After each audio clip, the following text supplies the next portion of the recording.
All right, hey, welcome back to the show. I'm Great Grandpa BB, and I'm excited to have Sarah Steele on the show today. So I'm gonna jump right into the deep end. Okay, just like let's do it. Right off the bat. So you do like hypnosis, like guided meditation type of things happening here? So I do specifically. I'm a level 2 quantum healing hypnosis technique, which is Dolores Cannon's method of past life regression that she developed over the course of her career. So specifically past life regression. Yeah, sounds like credentials.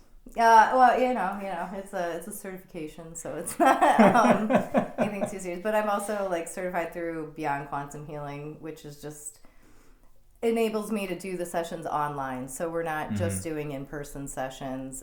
We can do it over Zoom too, which is really neat. It doesn't keep you specific to people in your area. You can really be anywhere and do it. It's really nice for people who are more comfortable in their space or where traveling might be an issue. I find that the results are just as deep and we have just as good of a time. So that's fantastic. I'm going to come about this in a long way around. Okay. All right. So I was thinking about this on the way here. I'm like, how do I talk about hypnosis? I've never been hypnotized before. Okay. But the way that I perceive it, is almost like if we're all I'm going to talk about like kind of like my own spiritual beliefs about the universe, I guess, in a sense, or because I mean I think in my point of view, I think that we're all like kind of one spirit, right? True. And these are like, bits and pieces I've picked up. I don't know if any of this is true, right? But well, who even knows what is true? Yeah, exactly. Really. Yeah. But I like to think of it as like, we're all the same spirit, and we're like born at different like times, so to say, in different bodies, but that the division between us is not as great as what we think. I think the only division is, if it's all the same spirit, like not just humans, but like animals and rocks and suns and stars and planets, right? Everything has a spirit and energy that's part of the original source, in my viewpoint, Yeah, and just from an artistic point of view, you can't make a subject without like a background, right? So in that vein of thought, right? So I'm thinking, so what makes what are we trying to find when we hypnotize people, right? Well, when I do what I do, sometimes people are presenting with specific health problems that have been recurring or unexplained. Okay. Sometimes people are struggling with different patterns in their life, either in their relationships and their careers and things like that. So patterns, symptoms, these are kind of things that we can go off of. And the idea being that sometimes they originate in another lifetime, in another existence, and they're kind of energetic carryovers from these different times. Yeah. That until we understand the origin, till we kind of go back and see like, this is what this is from, then it can kind of be released from your energy field, and you no longer have to kind of carry that with you. Yeah, I like that. I had a whole different answer ready for that. But that was way more nuanced than what I was going to say. I was just thinking, we're all, like, everything, like, in our psyche that we're bringing up, I would assume would be just our experiences from the past. Sure. And essentially, that's what makes us who we are now. And also, like, what triggered, what you were saying about, like, how people have to almost like confront these different things or recognize where they're coming from so that they can get past them or learn what it is. And I feel like that's like that kind of like circle type of lesson thing where like I don't know if like you could call it like you're on a certain like energy level, and then you can ascend, or if you can say that, hey, I was spinning around in a circle on this thing forever, and I finally did it right, and now I'm like, I have this problem, but I don't have that problem anymore, right? Right. Yeah. Like, there are absolutely levels to this stuff. Yeah. And so if you get trapped in that and in that pattern, it can be hard to get out of it. But once you realize what the pattern is and the part that you've played in it, sometimes right. Yeah.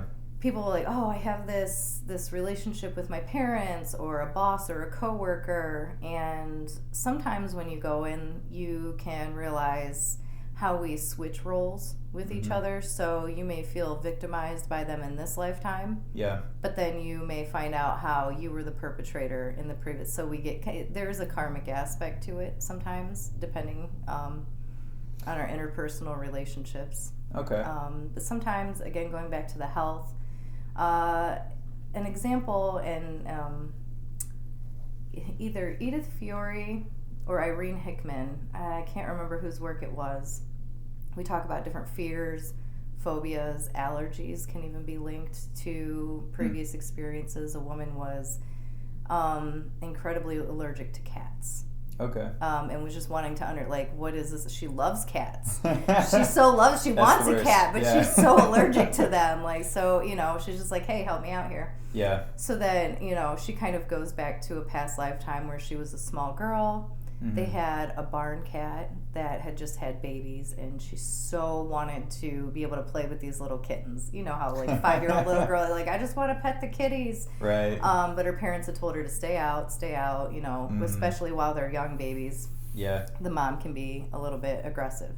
Yeah. But she didn't listen, and she snuck into the barn and was playing with the kittens, and oh no. She was incredibly mauled by the mommy What? cat. Yeah. So that took an entirely different turn. Yeah, well, I mean, you never know when you get in there what's Not only was actually... she allergic, she was also Well, so it becomes a defense mechanism that's kind of put in place. I never want to have that experience again where I'm mauled by this cat. So in my next life, I'm going to be very allergic to them, and then I'm protected from this experience. Okay. So it's very interesting how that plays out.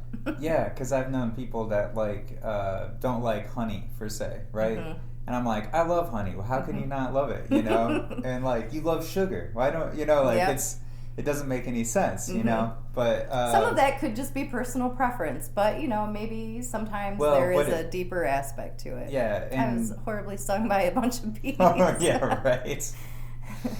And now I don't eat honey, right? Yeah, exactly. Yeah, I don't know. So all right. One thing you said just triggered a whole kind of world of thoughts. Okay.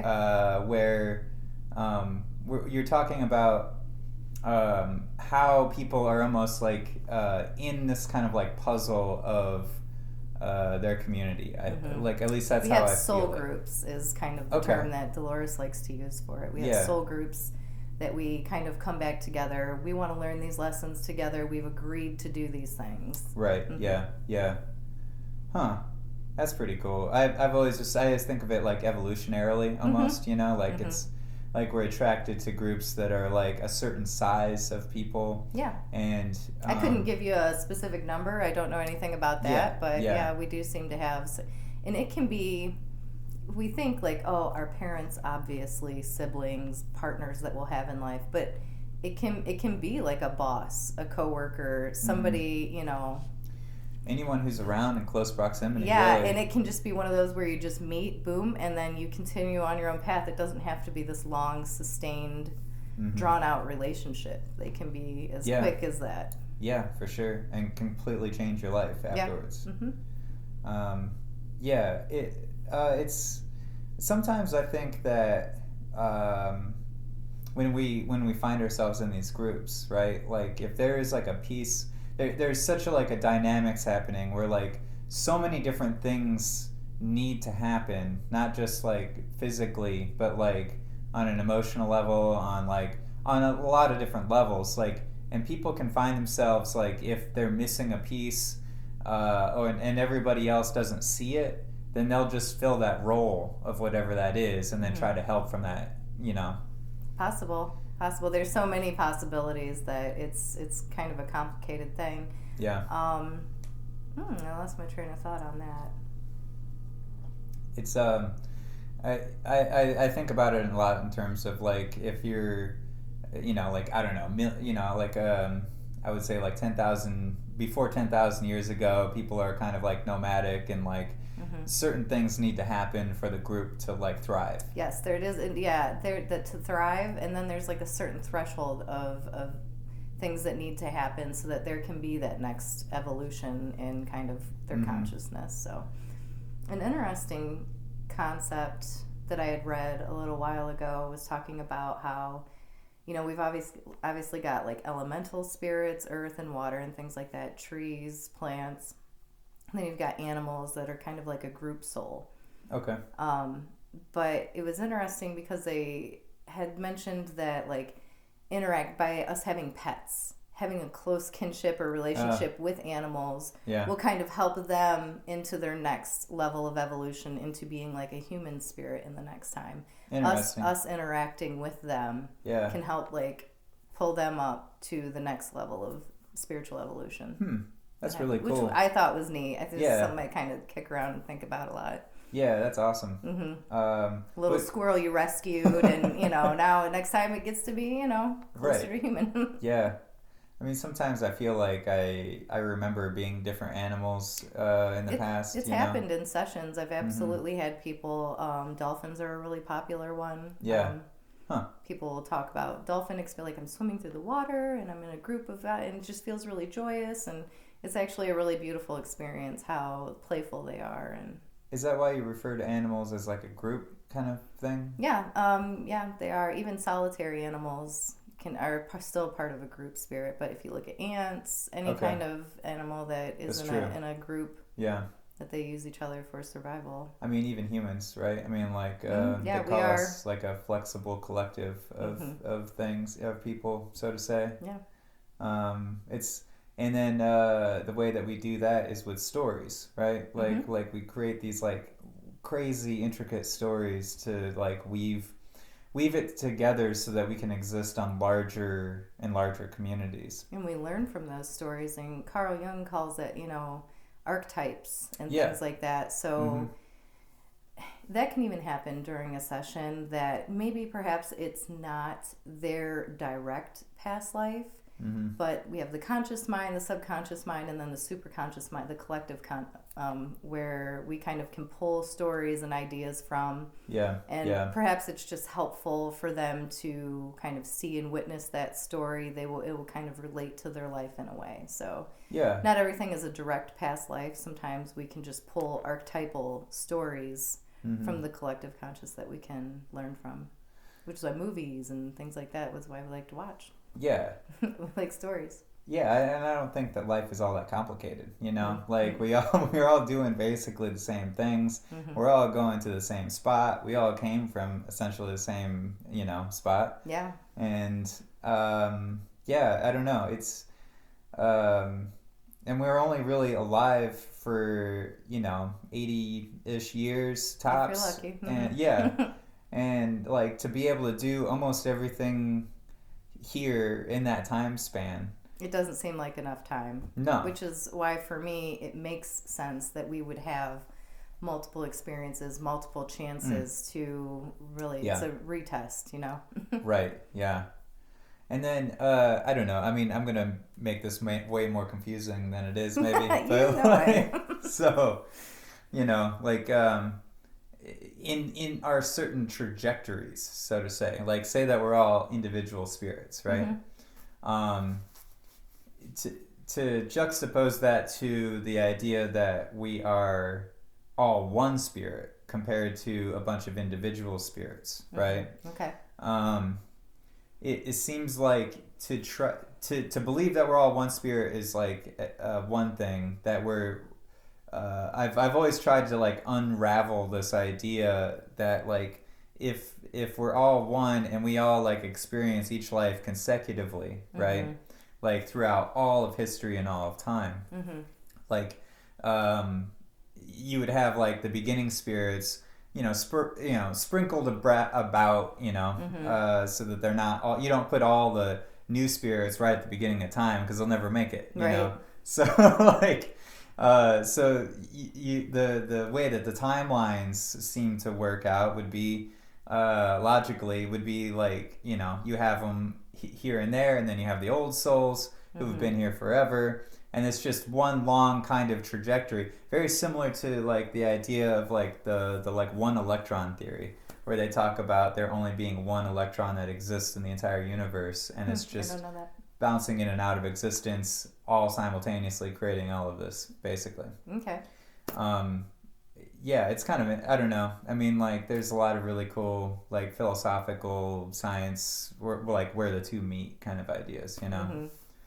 I feel like the framework that I'm kind of working with is that all time has like kind of already happened, that, because sometimes in sessions we have parallel lives, future lives, that the idea that everything has already happened and is continuing to happen though, is something that I've been kind of thinking about a lot lately. Like free will and things like that? We in the class that I'm taking, we were talking kind of about free will, or the illusion of free will, because we have certain fated things that we seem to need to experience. Okay. So we have like, this is a lesson that you'll need to learn. How you kind of go about getting there is where we seem to think the free will is, but that there are certain fated things that you'll need to experience because these were the lessons that you agreed to learn before you came.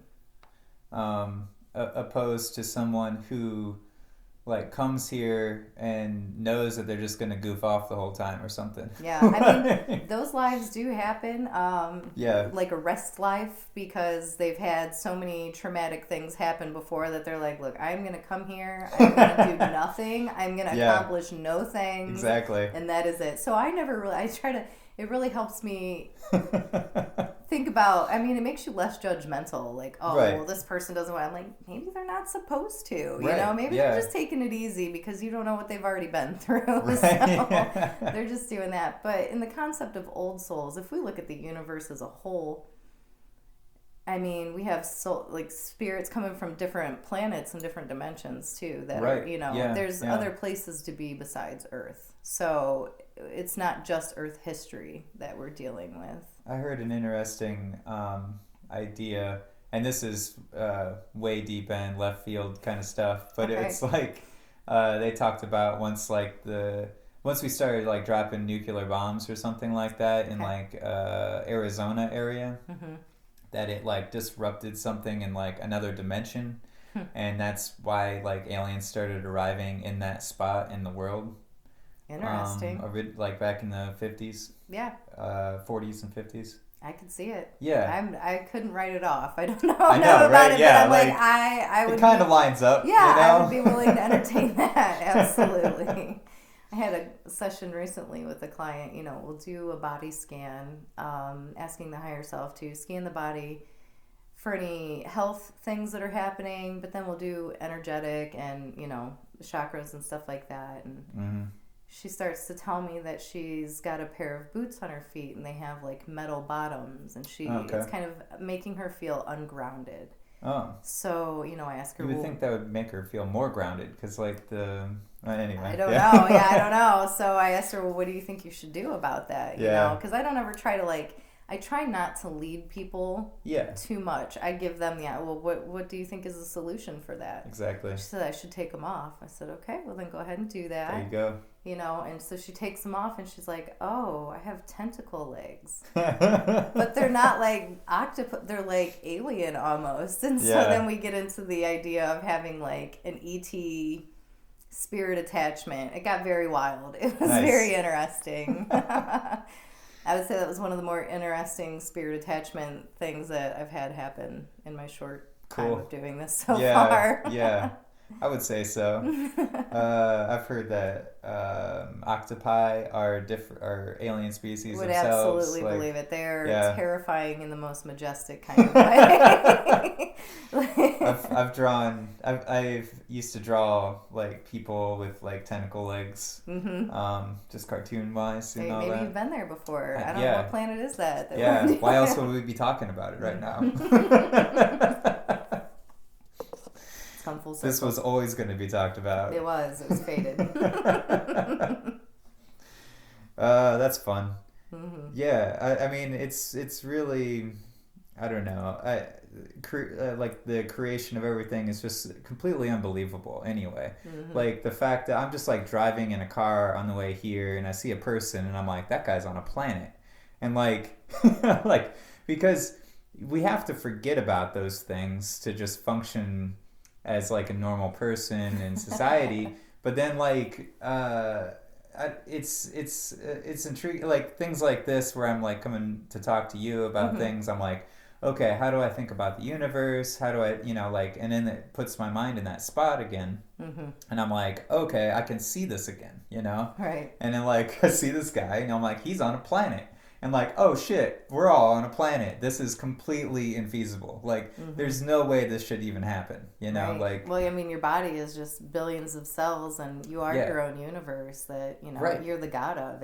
They're all listening to you talk, and they understand your beliefs and what you think is true about yourself. We're just in like a pinball machine of like galactic asteroids going everywhere at the same time, and it's just like we haven't been hit in so long that we like grew this, to this point where we're actually conscious of it, which is astounding. Like that in itself seems like a pinnacle of like what everything that humans have done. Like nothing tops the fact that we're aware of it, And I guess in some aspect, look at what we're choosing to do with it. Well, yeah. I mean, we got all this, and here we are. I mean, there's some wonderful, beautiful people out there that are doing amazing things, but then there's also the opposite. Yeah.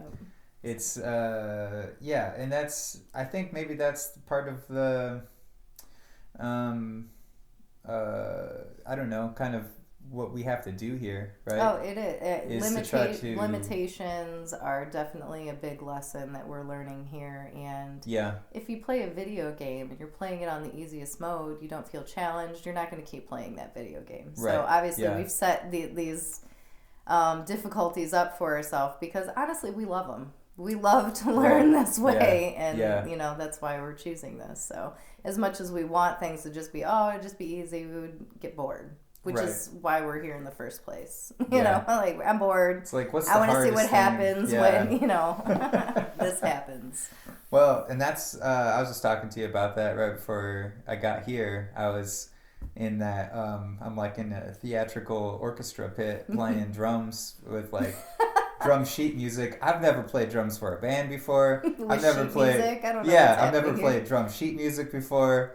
But here I am, and we're gonna do it, and it was probably fun. Yeah, it was pretty cool. When I accidentally hit things right on the mark, I'm like, I was counting on time. Okay, cool. And like, I mean, I used to be in band and stuff. I was a band nerd back in school and all that. So like, I know how to count, and I know like how things run or work essentially. Right, you got a basic framework for it. It's just been a long time since I've done anything like that.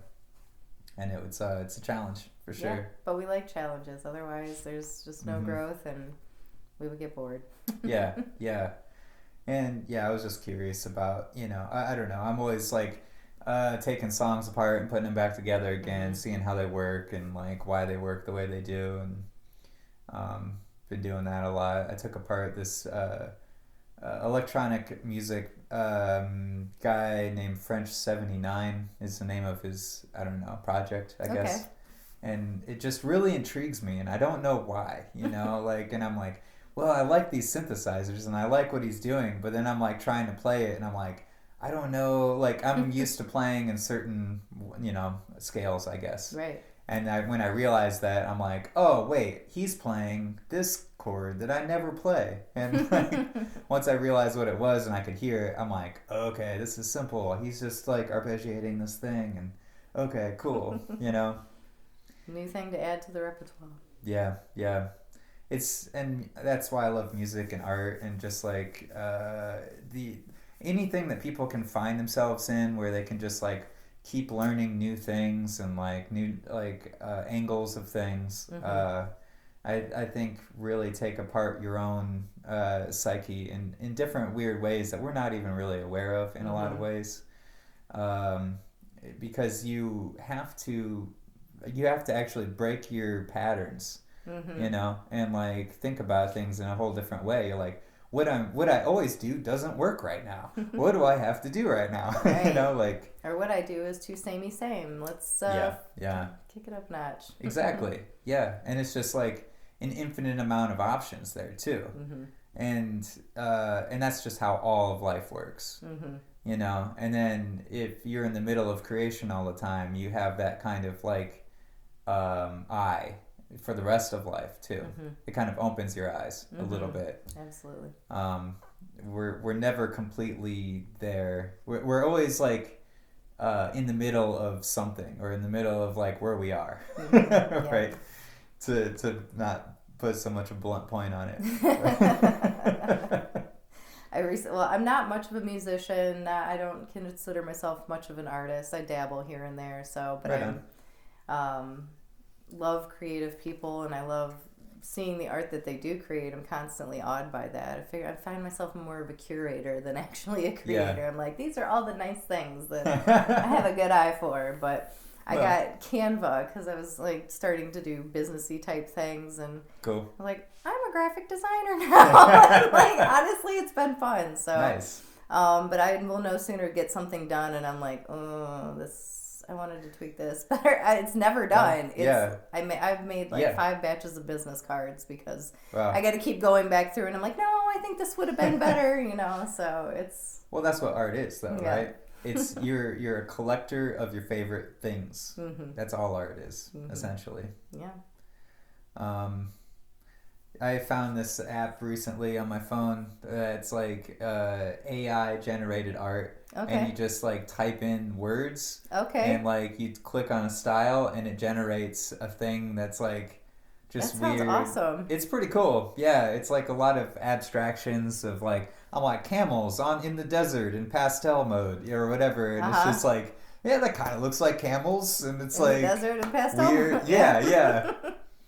I saw a music video this morning that like did that, but like with video, and it was just insanity. Like awesome. It starts off with like the continents of the world, and then it just like expands into all these, like, you can tell it's AI doing it, and because like, you know, everything is just morphing and not exactly what it is all the time, but then I mean, he just takes it, and you can tell all the prompts that he's using, you know. Where he's just like, oh, guy reading a book in a library, and like, you know, goes through that whole thing, and it's really cool what people can do with that kind of tech. And I know some artists really don't appreciate it at all, or don't like it because it kind of it cheapens it in a way. I think there's different kinds of arts, you know. It is, yeah. I think it makes art more accessible to people, and it creates different parameters that didn't exist before. Absolutely. Which is really strange, and it hits a lot of different people in a lot of different ways. I think, because we're making stuff out, like we're telling like a machine learning algorithm to like look at every like Van Gogh there is and be like, oh, well, what if Van Gogh made a picture of like you know, an iPhone, whatever, and like it's like, oh, well, this is Van Gogh's style, he would have done it like this, and it looks like a Van Gogh, and like that's what he would do, right. And that's just it hurts in a way, like in a weird like, I love it, bringing back the dead or something. Indeed. Yeah, I don't know. I mean, we're always standing on the shoulders of giants, but in this way, we're doing it in such a weird kind of, I don't know, like we're like jumping hurdles at different levels. in different, like, not even levels, but different, like, directions we didn't know existed yet. Mm-hmm. My son recently came home with he's always drawing pictures, and he drew something that was kind of like Starry Night inspired. He's like, you know this? Cool. And I'm like, you're 9. I of course know what this is, but I think it's great that like he's so little and he's like already, you know, inspired by this. And I'm like, oh man. That's awesome. It was very cute. I was like, yeah, I know. I saw what you were going for there. Nice. Very cute. Yeah, that's really cool. Yeah, because those things aren't really that like difficult, so to say. It's just a matter of like believing that you can do it, or believing that you can just try to do it, you know, in a lot of ways. That's the biggest hurdle in most of it, I think. And just doing it because you love it. Yeah, like, I don't, that's think true. He was originally trying to, I mean, he was in and out of mental hospitals. He was just painting what he saw from his window and doing it because he had something in his heart that he wanted to express. I don't think they had any, like, big goals of, like, being a you know, famous painter. It was just because I've got a discernible ability and a story in my heart, so let's get it out there. Not to disparage the fine arts world, but I mean most of it's just, you know, rich people buying stuff for tax write-offs. There's a guy I follow. There's a guy I follow on TikTok called Sweet Joey Vermouth. Okay. You would actually probably like this a lot. So Okay. I know he's in art school like in New York City. So it can be kind of a pretentious thing. Yeah. And he's just kind of the thumb in the butt of like New York City art students because like, so each video starts out, he'll like find a celebrity that he like puts the paper on his monitor and traces their face, and then he like will color it in with marker, and he sprays something on it, and then he'll add like bug stickers to it and like do a bunch of weird stuff and then laminate it, and then at the end of the video he like throws it away in the trash outside. It's so funny. Nice. And I'm like, I just enjoy all of his videos so much. He even has a little song about you don't have to like his bug art, that's okay. Right. I feel like you would really appreciate this guy.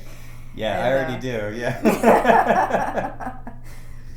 Yeah, there's something about doing art and just to do it and like throwing it away later. Yeah, he's very funny.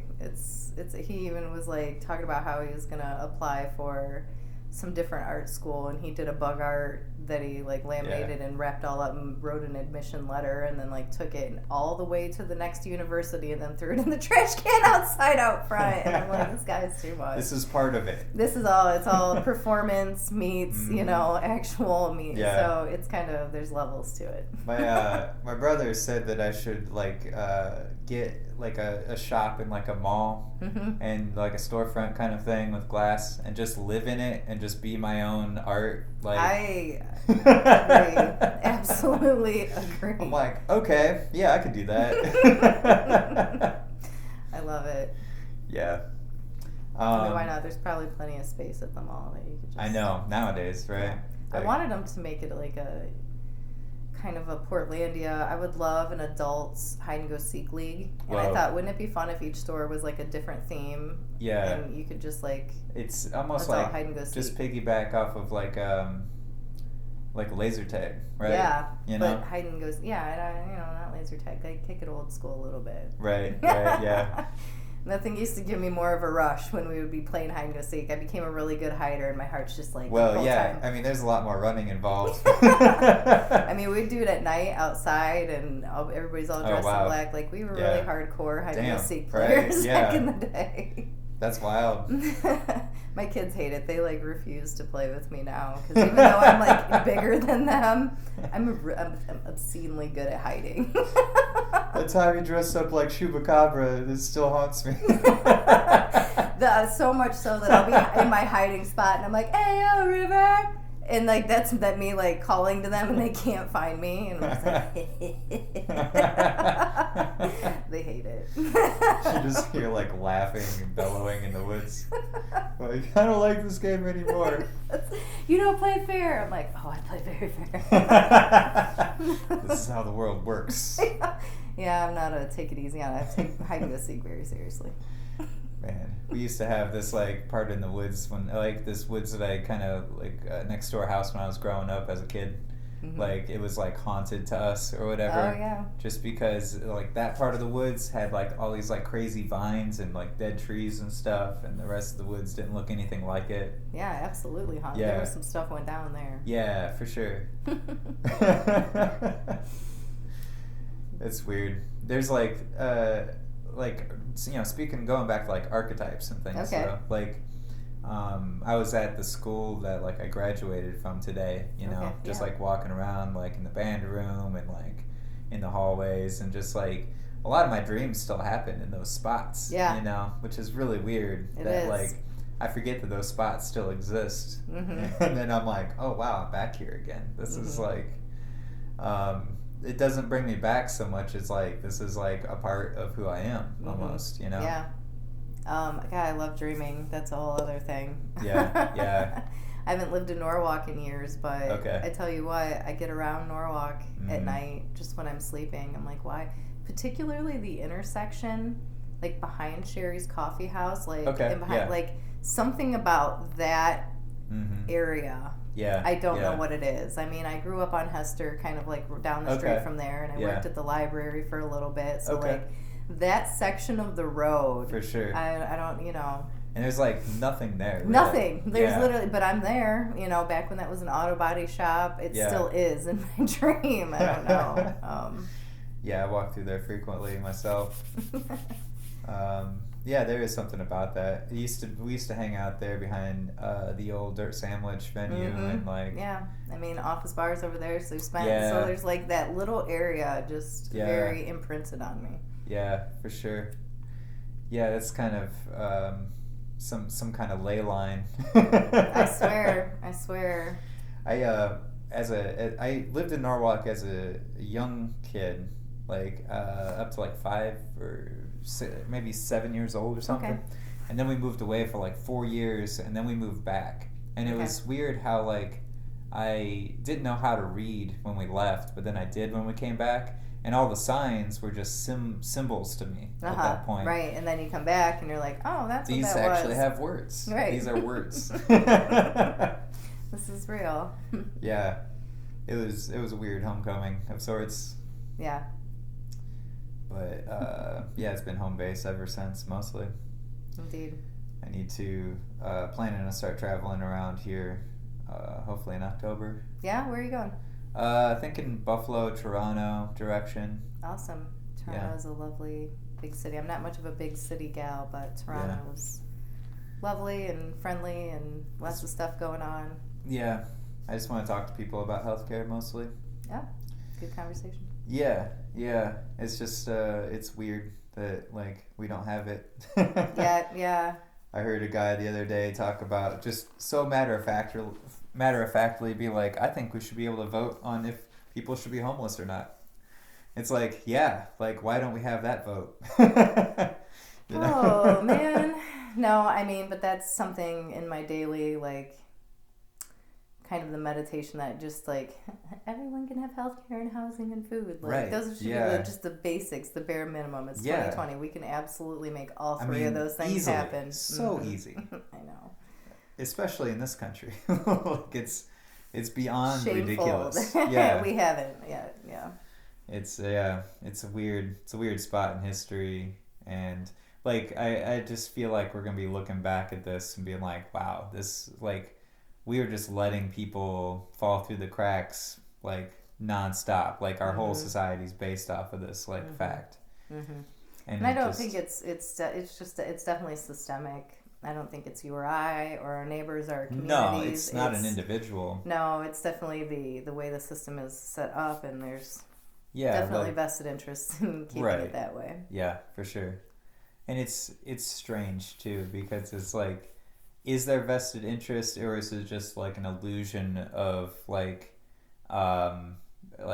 this weird like failure like level that we put in our society that just scares everyone so hard that they just want to get as much as they can, for like so that they don't have to fall down to that level ever, I think maybe there's some of that, but the housing, just as an example, I always see posts about, like millennials and buying a house, and I'm one of those millennials that has yet to buy a house, but it's one of my biggest like life goals. But for sure, I mean, they're talking about a supply shortage, and you know, there's a couple things happening there where you've got a lot of corporations, like they're buying up the property. You know what I'm saying? The property management companies are buying it up, so it's not.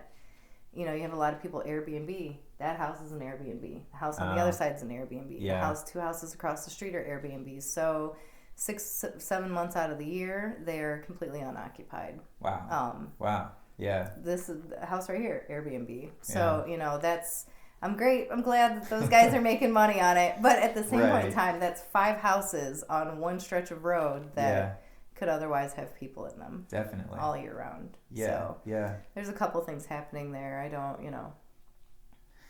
I don't know all of it either. I don't either, but... it definitely seems a little askew. Not to get too political with it or anything. But, no. So... are these the chairs that you normally have sessions in? So, I've rearranged kind of the room from how it normally is. My bed is typically over here. The benches are kind of on either side there. My desk is usually there, and I kind of wheel myself around and sit right in front of them, you know, because I've even played with...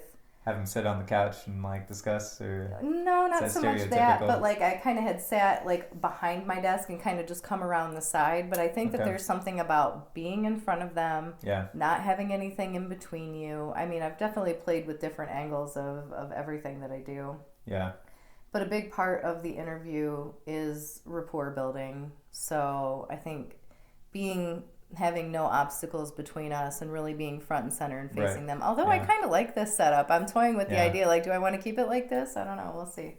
Okay. But and a typical session is 5 to 6 hours. Wow. It's a marathon. Yeah. We really spend some time. The first part is the interview. I want to hear your whole life story. I'm start from the beginning and just bring me up to date, you know, that your could family. Be cathartic in and of itself, too. Well, what's interesting about that is I have them bring a list of questions, the core, this is what they want to work on in the session, and then when we connect to your higher self, we're going to ask these questions and get that insight. So I'm reading their list of questions, we'll go over them, but... It has happened a number of times. We get there and we start talking, and I'm like, so tell me about your family, you know? And then they're on a different tangent than they even thought they were going to be in when they came in. And they're like, well, now my questions all seem irrelevant because we've gone off on this other thing. And I'm like, not to detract from what you originally wanted, but, you know, we're going to dig deep. Because presumably, they come in with, something they want to talk about or something they want to get into. But then you realize that it's much deeper. It's got origins, even in their own life, and that's the thing. Not everybody goes into a past life. Okay. I do a lot of age regression, so they'll go into this life, and that's okay. That doesn't mean that you don't have any past lives. Yeah. That just means that the issues that you came wanting to work on are in this life, and they're more important. Before we get to go back even further, these are the ones that we need to clear up right now. Yeah. Yeah. So I had a recent session where she went back into this to her current life. And then, you know, I'm trying to move her around from a few scenes, and she ends up on a pier, and there's a lot of shipping containers, and then she kind of just becomes trapped in this maze of shipping containers. And I'm like, okay, well, what do these shipping containers mean? And these were all the different things that she came to unpack. She wants to build a minimalist house. Sounds right. So we just went through each shipping container. You know, this represented this. Let's give it a visual representation, because the subconscious mind is so it uses a lot of symbols and metaphors and stuff like that, so this works really perfectly. You know, I have them give it a visual. What does this problem visualize it in a way so this anger is represented by this big boulder. Okay. And so I'm like, well, how should you deal with that big boulder? You know, chip away at it until it gets smaller and smaller and smaller. You know, it changed color. It became a small pebble, and then, you know, she still was not quite ready to let it go. Yeah. So I said, that's okay, hold on to it. We're gonna circle back. Let's just go work on a few others here, and then by the time we came back around, well, I've gotten rid of everything else. We might as well get rid of this too. So it was deeply cathartic for her. Wow. And we never went into a past life. And she had an amazing session. And to see the way that they come in so heavy and like burdened by these problems that they want to deal with. And then by the end of it, you can almost see when they sit up on the bed, there's just like this whole new lightness in their being. Like they just are not being weighed down by these things that were holding them back before. And, I mean, does this, I guess my question is, like, are people not connected or being able to express themselves in this way with other people, or have they ever, really, you know? It's like, hard to be that honest with yourself. And with other people. Of course, it's easier for them with me almost because I don't know them. You know, most of the time I don't know you. You come in and it's almost easier to tell a stranger versus talking to the people that you're having these issues with in your day-to-day life. But because there's no consequences at that point. Right. But through this work, not only are they finding healing over their situations, but it tends to already energetically shift the dynamic that they're having with their spouse, their parents, so that they can really start to work in their day-to-day life. Okay. Healing and improvement doesn't stop just because they've left the office. It's an ongoing thing that they're always working on. And so, like, I want to ask about the hypnosis side of it. Sure. Like, what... how do you get them into that type of a state? So, I mean, after we've spent a couple hours talking and we've kind of really like, okay, I understand who you are, your patterns, because it's important for me to have a really good idea. Is it different for everyone? Or? No, I use the same process with everyone. Okay. But after we've done that, I will kind of take them through while they're still sitting kind of in the bench before we even get to the bed. Yeah. Because some people get performance anxiety over it. Like, am I just going to be making this up? You know, am I even going to? The anxiety starts to start. Maybe they weren't feeling that before when we were talking, but now like, okay, no problem. I've got a number of visualization exercises that I do with them beforehand, you know, just for them to get an idea. Because so many people are like, well, I have a hard time visualizing. That's okay. Even people that are good at visualizing sometimes can have a difficult time with it. Right. You know, but if I say, you know, close your eyes and picture an apple, what do you see, you know? Yeah. But I'll take them through a couple of visualization exercises before we even get them to the bed. Then we'll go to the restroom, have them lay down. I'll call in my spirit guides, theirs. We kind of get our whole spirit team on deck. And then I'll do even more visualization stuff with them now that they're in that state. But these are more memory-based. Okay. Again, we're stimulating that subconscious mind where the deep memories are located. So I take them progressively back and back farther through their memories, and then I'll have them go through a few more, like, see this kind of item, see this. And when you have it in your mind, just tell me yes and we'll move on. And then comes the induction, which will have a few more visualization things. So by the time we get to it, they're used to it. They're like, okay, this is no problem. I really like to ease people into it, because if it was just an abrupt, like, okay, get on the bed and start seeing stuff, you know, anybody would have a hard time with that. So I really like to like ease, kind of lead them down the path to water. Yeah. So if you've had no problem bringing up these deep memories, like if I tell you, like, find a memory from 20 years ago. Yeah. Very first thing that comes to mind. Don't think about it too much, you know, but your subconscious mind is listening. It already knows the process that we're going to go through. Right. So it's always got one on deck. They almost never have to think about it too hard. I say, pick one from 20 years ago. Boom. They're like, I didn't even thought about that in this long. It just came right up. Yeah. You know. Yeah. So, and not every session is great.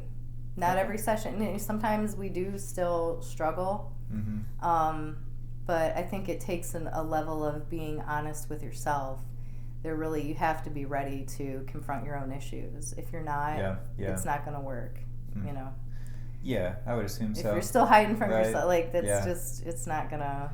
Yeah, because in the end, it's all up to you, up to the individual, what they want to do, and like really, like you're just. A reflection in a sense of what they already are and what they're trying to accomplish. Right. And it's like there's a common, I think, misconception about hypnosis. Like it's not anything I'm doing to you. There's a saying in the industry that all hypnosis is self-hypnosis, and it's true. You're an active participant in this process. Yeah. I'm a friend and a guide kind of leading you through it. Yeah. So it's not necessarily something I'm doing to you. Can you listen and follow directions, and are you ready to go there? You know, these are like the magical ingredients. It just sounds so sci-fi. It does. I mean, it does. And I mean, it does get a little sci-fi once we get in there. Yeah. But people think about like spinning spirals in your eyes. And sure. like, Well, know. I was thinking today, early on, so how I even got into this is kind of like two ends of my life. Okay. I'm the oldest of four. My younger two are considerably younger than me. I must have been about 15 at the time, and my youngest sister was 3. So I'm watching them. Wow. I've got 2 brothers in between. Yeah. And my sister's sitting in a chair, and she starts crying. This cry that I've never heard her cry before. Very different. None of my brothers had touched her. Nobody took a toy. She wasn't hurt in any way. She had been sitting on a chair. Okay. And I'm like, you know, hey, what's wrong? And she starts telling me about how she has a baby in her belly, and she was driving down the road, and she drove off the cliff, and the car caught on fire, and they died. And she's just hysterical about this. And I'm like, you're 3. There's no way you know that. I'm a little bit creeped out right now, but I was already with the vibes from a young age. Like, so I was like... I've heard stories like this before. Yeah, I mean, kids are very open to that. Uh-huh. Because they're primarily running on that subconscious. They're receiving information and learning how to be human from their surroundings. So they're just constantly, but the veil between, you know, that and this is pretty thin for them. So that was like, okay, that was an experience. So that started me on the path of like, I became obsessed with reincarnation, near-death experiences. I would read everything that I could possibly get my hands on. Time goes by. I forget about it. I grow up. I have my own kids. Go about my life. But it was maybe like 2016. I'm just like rock bottom. Like I'm like, okay, this is when the spiritual awakening happens. And, you know, I was doing a lot of yoga, meditating, just really trying to work through the trauma that I had ignored for so long. Yeah. And I just start leveling with spirit at that point. Like, look, I'm a dumbass. I have made a lot of bad choices in my life. You tell me what you want me to do, I'll do it. Yeah. Done. And, you know, it took a little while to get anything. And they were just like, hey, how about, like, hypnosis, like past life regression? I'm like, that's a thing you can do? I didn't even know, you know? Like, I hadn't thought about it, but it reignited it. I was, like, kind of going back to that experience that I had. And I was like, oh, okay. So then I'm like, is this even real? You know, I'm like, now I've got to start the process of discovery with myself. So I just start with hypnosis. Yeah. Let's learn everything we can about hypnosis, read every book on the topic that we can, and start working with myself. So, you know, you talking about the spinning. Can you hypnotize yourself then? Absolutely, because all hypnosis is self-hypnosis. And one of the first experiences that I had was an age regression that I did with myself. And I really didn't even mean to. I mean, I was going in trying to do something, but it wasn't like the set intention that I had. Okay. So a long time ago, I used to have dreams about houses. It was always houses, creepy houses, and I was going to solo Scooby-Doo gang this thing. Like, just go from room to room. They were like, horrified by my own psyche, right? Like, It was me the whole time. The whole time it was me in this creepy house, you know? So... But this dream that I had a while ago, it was an actual haunted house, like the ones that you pay to go to Halloween and, you know. So I do the whole exhibit. I'm walking out the back, but it's a hallway. I go up the steps, all the way down the hallway. There's doors all on the left side. I walk all the way down the hallway, last door on the left. I open the door, and it's a room. It's a brown room, brown walls, brown carpet. There's a window on the other end with brown curtains. In the middle of the room are like 2 full-size mattresses just on the floor with like brown sheets, brown blanket. And there's a small child in the bed. And I said, okay. So I walk over, and it's me as a 5-year-old. Wow.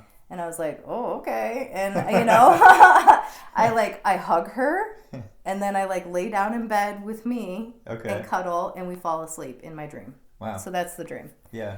But I'm in the bath one day, and this is my first hypnosis experience with myself.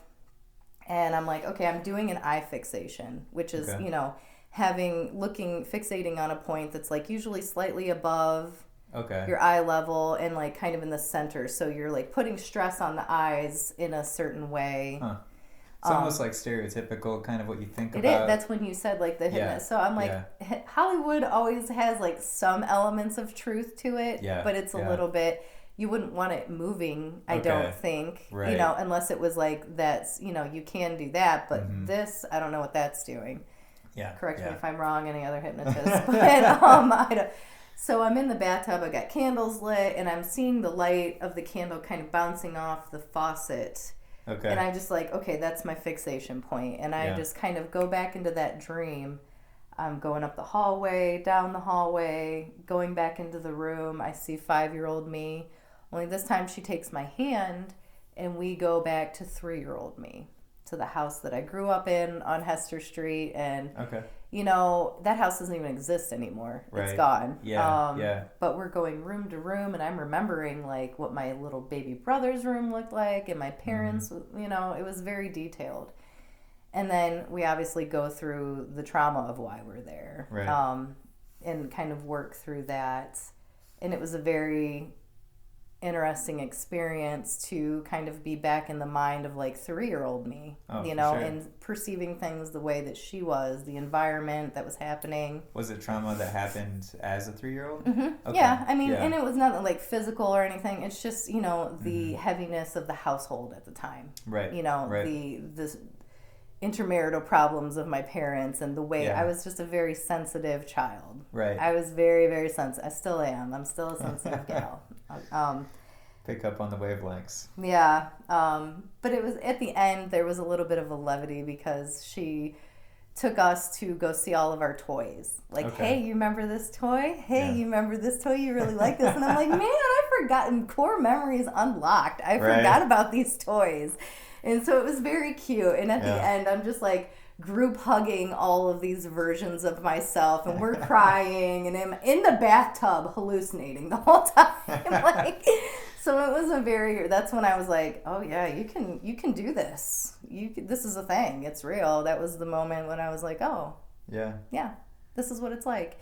You're like, oh, I am a cheap date. This is right. Like I can just sit in a bathtub by myself and go to the moving pictures. It's fine. Yeah. But that was when I realized too that about visualization. So many people think that it's like projecting on the screen of your forehead in your mind, but the visualization happens like back here in your mind. Yeah. The same place where your dreams kind of come from and all of that. So for me, that was helpful in understanding how visualization worked. Yeah, that's interesting. In the human mind. Yeah, just I don't know, like. That's how I got here, and then. I see. Yeah, that was the pathway. Yeah. Through the pipeline. Through the past and then back to the future. Yep, there and back again. Yeah. Yeah, the only way I can relate to that, I was telling you that story when I asked you to do this podcast or whatever. About how like I thought that I had just arrived on Earth for the first time when I was 22 years old or whatever. Okay. During this experience that I had, and it was really weird. And I thought that that whole experience was just the weirdest thing to me, you know, obviously, like because I knew that I was back on Earth again, and I didn't want to be here in this monkey body again, in this woods. Yeah. Like, I was like, this backwoods part of the universe. Like, I am not here again. This is so primitive. Why do we have to do this again? Right. And we're still driving cars, like right next to each other? God damn it. You know, like, I was so angry. Like, dang it. Yeah. And, I don't know what triggered that exactly. It's, I don't know if my life would have been different if it hadn't happened or what, you know, like different pathways. Cause I definitely went a different pathway after that point though. Yeah. You know? It was good. One of your fated experiences that you. Yeah, exactly. Where I basically just don't. I haven't lived the real world so much, so to say, since then, in a large capacity. Mainly just lived off generosity of others and just did, whatever direction that I wanted to take. Yeah. And somehow I'm still here. Yeah, it works out, Yeah. Well, I mean, that's when I ask them, like, hey, just give me a thing, I'll do it, Yeah. And I mean, it's been a process to get to this point, but I have felt supported. Yeah. It's weird, the events that kind of keep aligning to help you on that path, that I'm like, I couldn't have planned it. That was beyond my plannings. Like, there's serious alignment things that were happening here. I mean, even getting this office, and I just, the more I kept, you kept going on it, the more that things just keep aligning to happen. I always think about it in, like, what's the Indiana Jones? The boulder? No, but the one where he's, like, got to walk to get the Holy Grail. Oh, the leap of faith? Yes, it's like that, you know? Like, sure. You just got to... You're like, just put your foot down. You do, and it's like, oh, wow, I didn't die. Cool. I didn't die. Cool. Okay, next step, and that's kind of always for me how I see it. It's like, well, I don't know, I can't see it, but I just keep, like, one foot in front of the other, and it keeps working out. So I don't. Yeah. I guess we're doing it. And it's different in ways where, like, things fall into place that you couldn't even foresee that you even needed. Yeah. And you're like, oh, well, that happened. Oh, wow, I really needed that to happen. Otherwise, nothing else would have lined up, And well, the pandemic, when that happened, that was really what set me heavily on this course. That's when I finally got, like, the big boost. And so I felt kind of guilty in a way, because I'm like, well, the world's kind of doing a thing right now, and everybody's freaking out, but, like, I'm having the time of my life, you guys. I'm like getting to, like, do my goals, and all of my dreams are falling into place. It's very weird how this is happening. Thank you, I guess, but like, it definitely hit everyone in different ways. In different ways, And so, but being the sensitive I am, I'm like, I kind of feel guilty about this, but, like, I've been paying my dues and, like, waiting for it to happen. So this is, where we're at with it. Yeah, everyone hit that. Like, I don't know, I feel like everyone has to be down at the lowest point at some point, and it's really hard when you're there,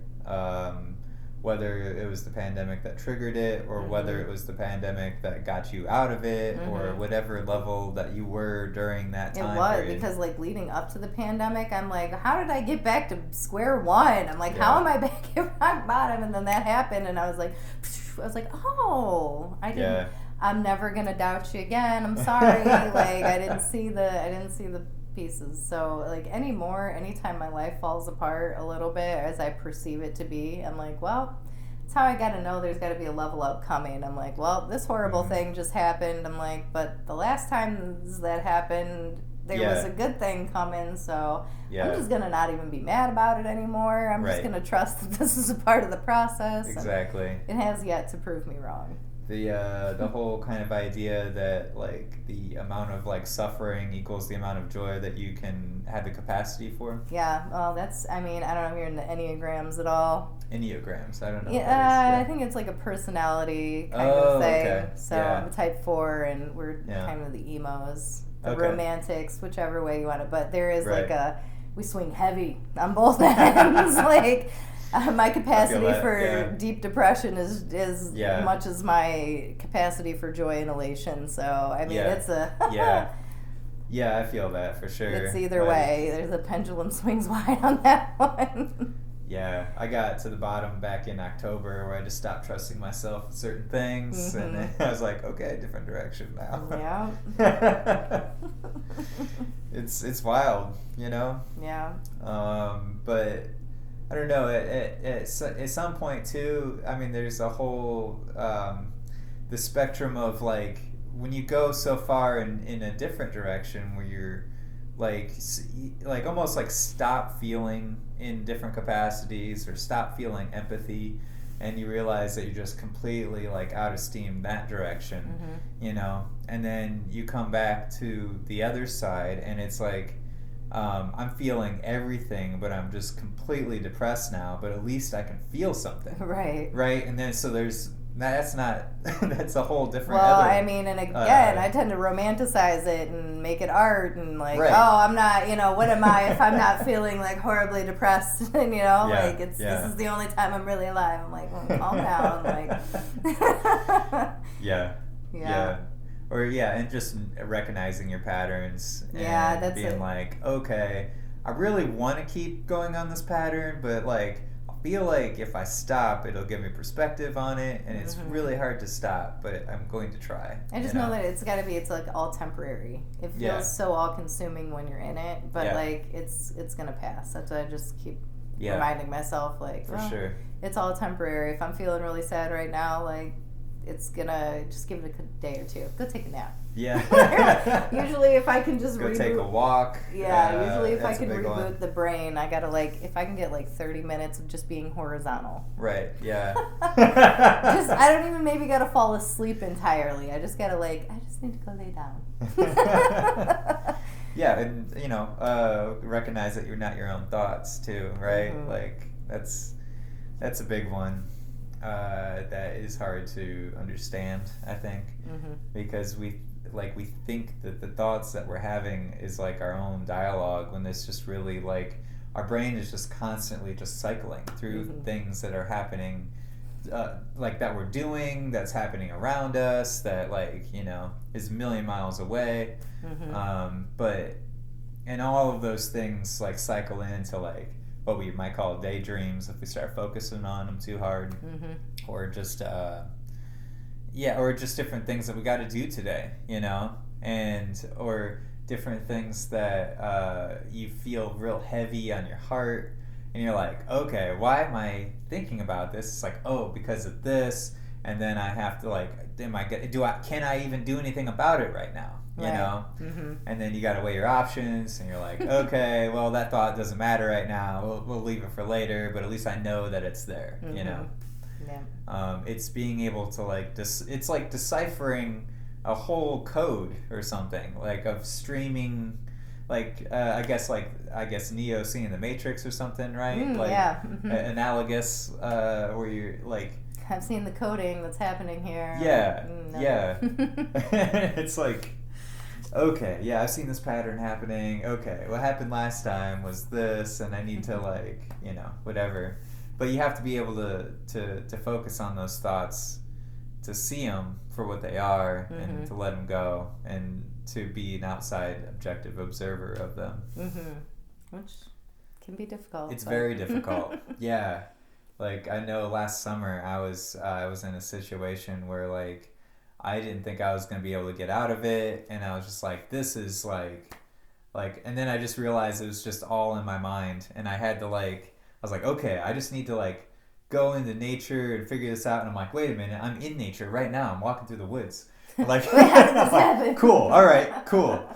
First step, done. Right. No, I mean, nature definitely has such a big healing impact. For everybody, but it's definitely one of those things. When I first was opening this office, and I was just kind of overwhelmed by certain things. I thought this is what you want me to do, and maybe I was hitting some struggles there, which were not really. I just kind of made it bigger than what it was. But that's okay. That's besides the point. Right. I'm I got a lot of work to do today, but all I can focus on is you just need to go take a walk, So that's tend to be where I get most of my signs, where I really tend to connect with spirit the most. And I got so many confirmations on that one walk. It's see, this is what you needed to do. I found the biggest lucky stone I ever found on the beach. That no kidding, it was I'm the size of that fish that had to come out of. That's crazy. It's beautiful out here too, by Lake Erie. Yep. I just really, really love it. Well, interestingly enough, so as I started doing this work, again, more of my own past life material started coming up, and I'm like, oh, okay. Yeah. Maybe I need to find someone else that does what I do, just to try to be led through that experience by someone else. So there's a woman that I listen to a lot of her podcasts, Trinace Talbert.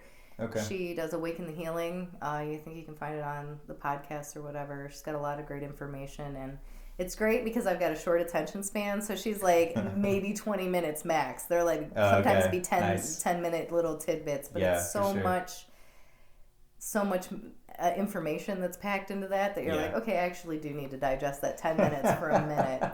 So I went through and I listened to every single podcast, and I'm like, I want to do a session with her. So I got to meet her. I went to Cleveland, and even before we get in there, I had this past life that is just, she's always there. Like, she's a very heavy presence in my life, and I'm like, lady, like, come on, ease up, you know, like, what's going on?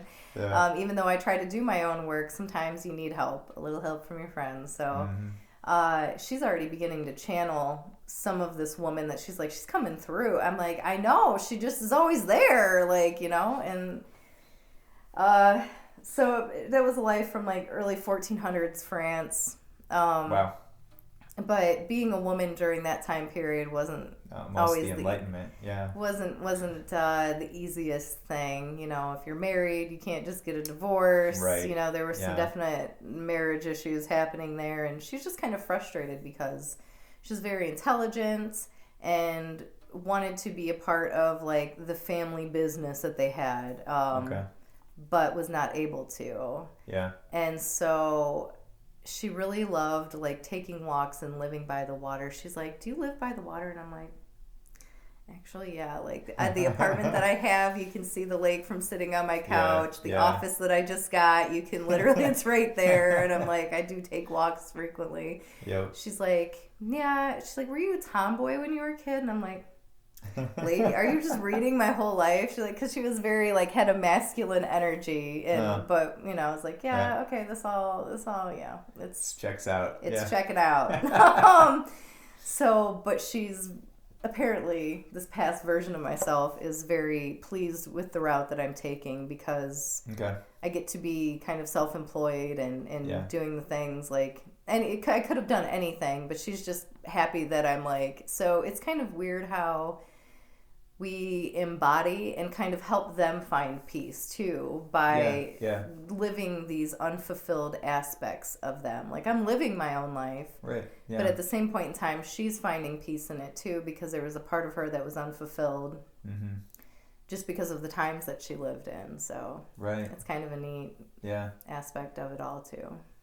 On a purely I don't know, just physical level of like time and just meeting people, setting up like appointments with people, it really like locks you into certain like idea. Like if you're trying to do something like bigger, like project wise and all that, and you set certain people in your life ahead of schedule so that you know that you have to know something by the time you get there, really forces your hand, you know? And that's what with the walking meditation, it reminded me of like last week. I drove I don't know, 20 minutes or something in a direction, and then I was able to kind of coalesce my thoughts, because I was meeting with two people at the end of last week, and I was like, okay, I need to have these, like, because I had initial ideas about what I wanted to do, and I was like, okay, I'm going to contact these people because I've been wanting to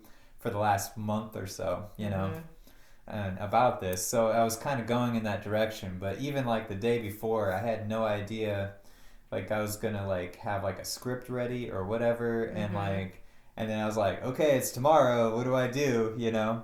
And then so I took a drive, and then I was like, oh, you know what? I came up with this idea 2 years ago, and is that possible? And then I started going through it, like all the different artifacts I would need to put together for it. And then like it all started falling right into place. I'm like, oh, wait, I have this. I can completely do this, you know? Yeah.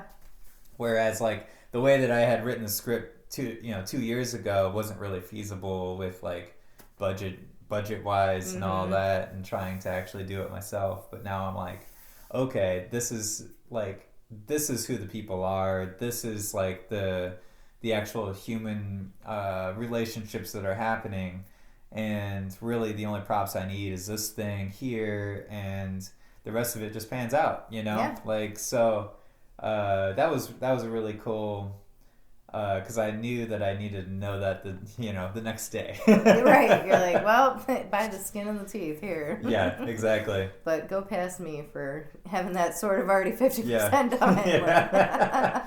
I had the whole like mood and dynamics of like characters and things, and then I just went back and stole an old plot line that I had, and I was like, and now it's a whole thing. Wow. Damn, okay, cool.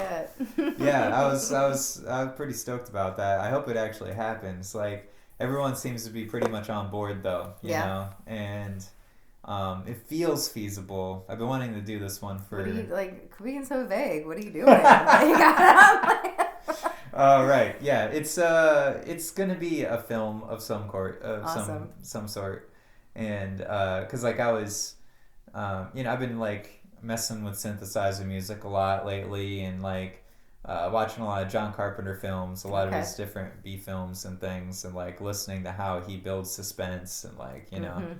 And I was like, I love all of this, and like I started picturing how I would do things like that, and like I'm actually making music that is like not the same as his, but like like it could work on those different levels essentially.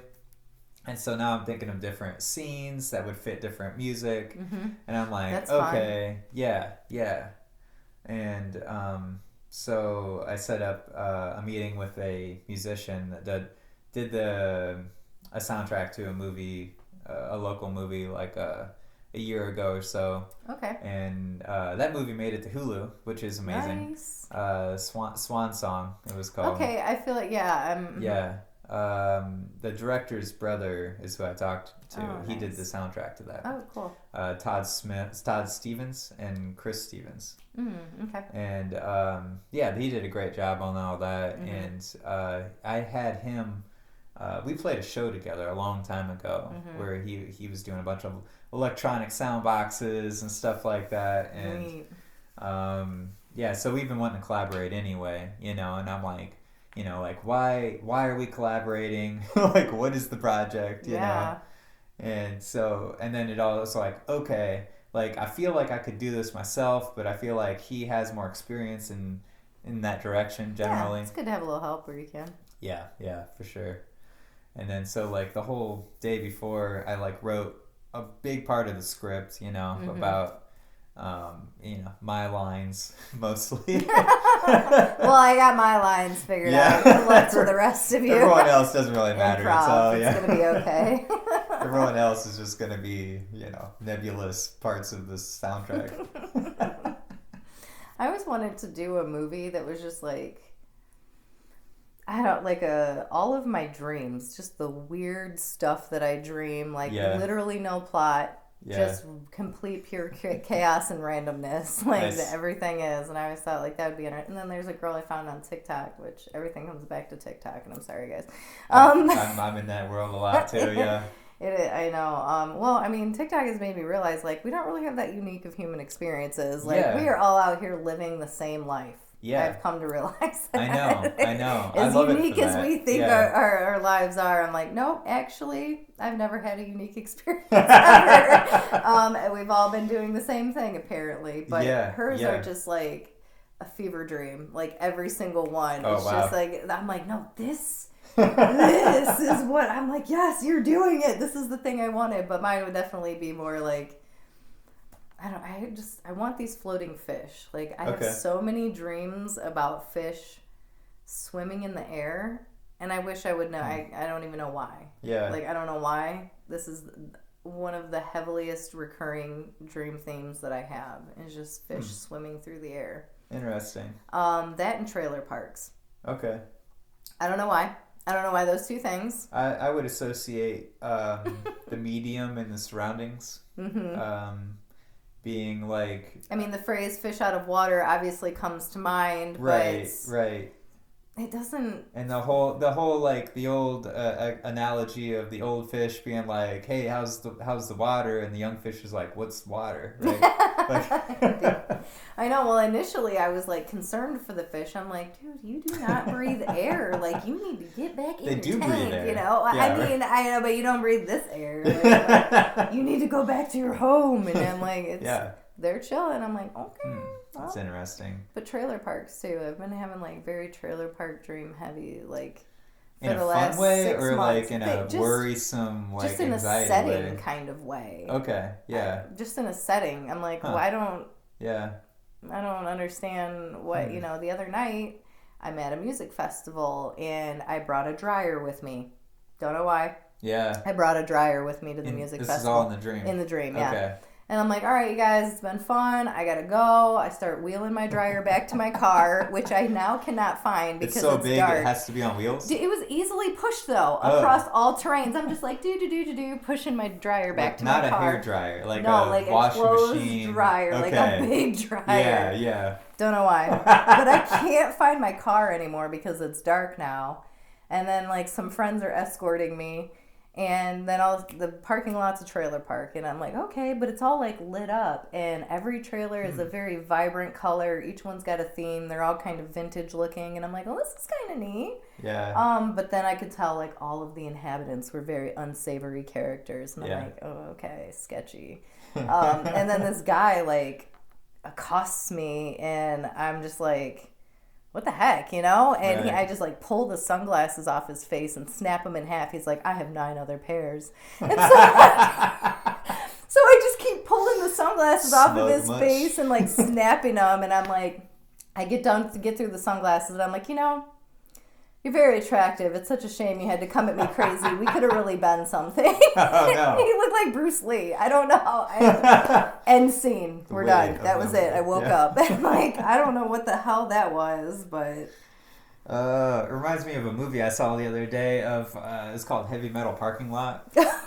Really? I never watch any TV or movies. I don't like to be influenced with my subconscious material. That's probably for the best. Yeah. It was 1985 in the parking lot of a Judas Priest concert. Okay. And this guy just went around with a home movie tape recorder and interviewed people partying.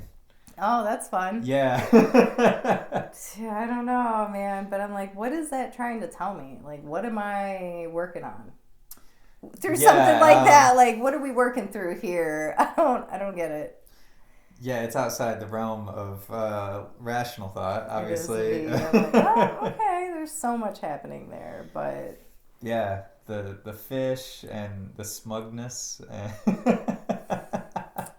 Who knows? But then, like... You'll know it when you see it, though. Oh, well, that's the thing, is that sometimes most of the time, they come true. And I'm like, that in a weird, very symbolic way, that happened.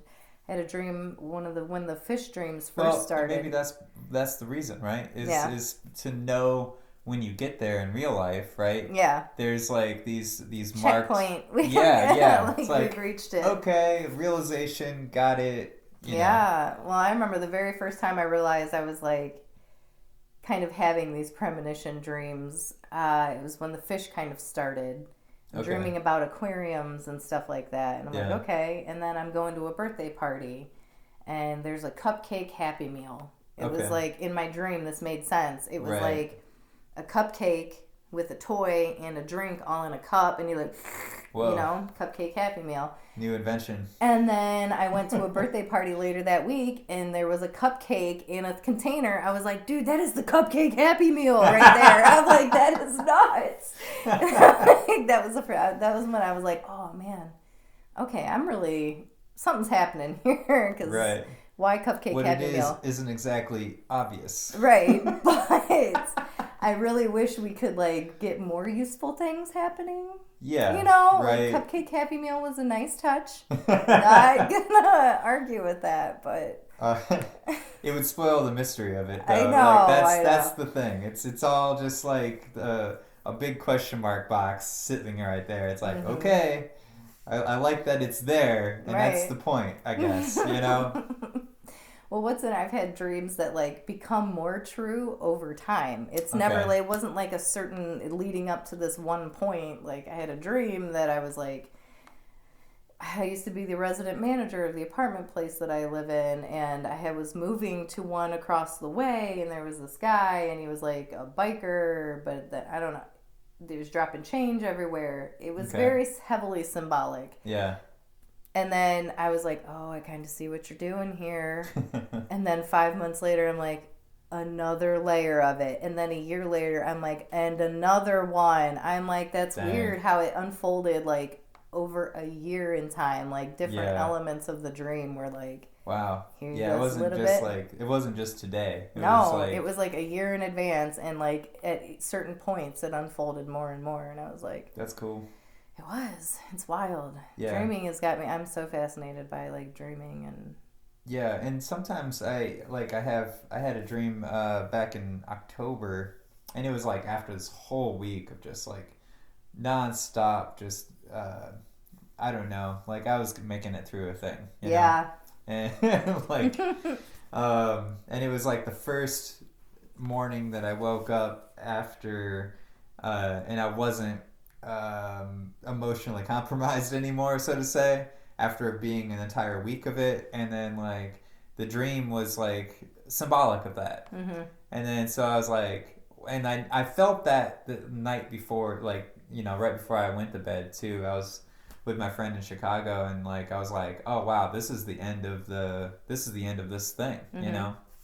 And then I had that dream in the morning, and I was like, wow, that was very symbolic of everything that had happened mm-hmm. that whole week. That's awesome. And it was, and it hasn't been the same since then. Oh, I love that. So yeah, I feel like I've worked past it, and I haven't gone backwards to that old spot at all either. Mm-hmm. Do you keep a journal at all, or? Yeah, I kept the journal like mad through that whole time period, all last summer that was the week in November that I went out to Denver and back. Yeah. And then I ended up in Chicago on the way back through. It was just like a crazy, crazy heavy week for mm-hmm. me. Yeah.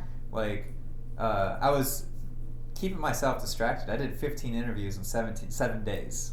Oh, Lord. Right? I did 5.5 hours of interviews in one day, the second day that I was there. I was just going over one of them, editing it last night, and I was like, this is actually decent for like the middle one, you know, whatever. It's all a blur at this point. Thank God we have video evidence of it. Yeah, exactly. But yeah, I had, I don't know. I mean, a lot was going on. I'd written a letter, and never heard anything. In ways I heard back, but like, I knew that it was received anyway. And it was just like a lot of emotion going through that whole week. Like during the daytime, I was just running though, you know, and just like almost running away from it, and like, you know, but I was able to like I was like, okay, I'm here for this thing, and I can like just bury myself in it. Right. But I couldn't, you know, and so every night it was just like, it was just bombarding me with that whole thing. It's like, no, you're gonna listen. Yeah. You're gonna process. Yeah, exactly. No, but that's good you're keeping a journal, because it kind of helps over time to have something to go back and reference. But yeah. I found the more that I was like keeping a dream journal, the more like I would be in the process of dreaming, and it'd be like, write that down, that's going to be important. And I'm like, no. I'm already picking out material that's like, remember that part, you're going to want to write that down. And I'm like, oh, okay. Yeah, and you just don't want to write anymore sometimes. No, I mean, it's a lot of writing going through those bigger things like that. Mm-hmm. And so sometimes I'll leave myself voice memos, or I have a Twitter account that is only for tweeting dreams. I keep a Twitter account, Dream Journal. Yeah. There's like a big dream journal community on Twitter, and we all just like each other's dreams that I feel like it's very revealing though. Like I don't even realize sometimes what it's trying to tell me until I put it out there, and I kind of see it from the eyes of like someone that's viewing this third party, and I'm like, tell it on yourself is what you're doing. You are publicly telling on yourself, and that's okay. That's like songwriting too, you know, essentially. Yeah. Oh, interesting. I find that I've been writing more lately. I've gotten to the point where I'm writing again, like song-wise, and it's been weird how I write things, and I don't necessarily know why or what I'm writing sometimes, you know, but like I'm just like, oh, this sounds really cool, or I want to say this, or, you know, and I'm obviously just like feeling certain things, and I like, you know, writing it from that perspective. But and then like later on, like I don't think that song's about anything, but somebody else could be like, oh wow, he's going through this, this, and this. And it's English class all over again. Right? Like the blue dress just is not a blue dress, you know. Like right. Yeah. We're finding very deep meaning here. And they're like, actually, I just meant this, and you're like, no, tell that to my lit teacher. Right. Yeah. Yeah. For real. It really does, though. Like you don't even realize that you're doing it when you're doing it. Right. But yeah, I've done that for years and years. That I've noticed that, and I always try. I'm always just writing out of my own boxes and trying to like. I'm trying to figure out what it is that I'm trying to learn through the songwriting process a lot of times. Interesting. Yeah, to the point where like I don't, especially songs that like in my early 20s when I was writing a lot, like there was songs that were just directly about things, and then like I couldn't sing those songs anymore, you know, because I was like, well, I'm past that now, so that's not a thing that I need to know or like need to sing about. Interesting. And when I've always had a thing about when you write a song and perform it, like you're the one singing it the most and you are hearing it the most. So when you're projecting, so to say, you're projecting on yourself a lot. Like all the words that you write and say project back on you, like more than anybody else.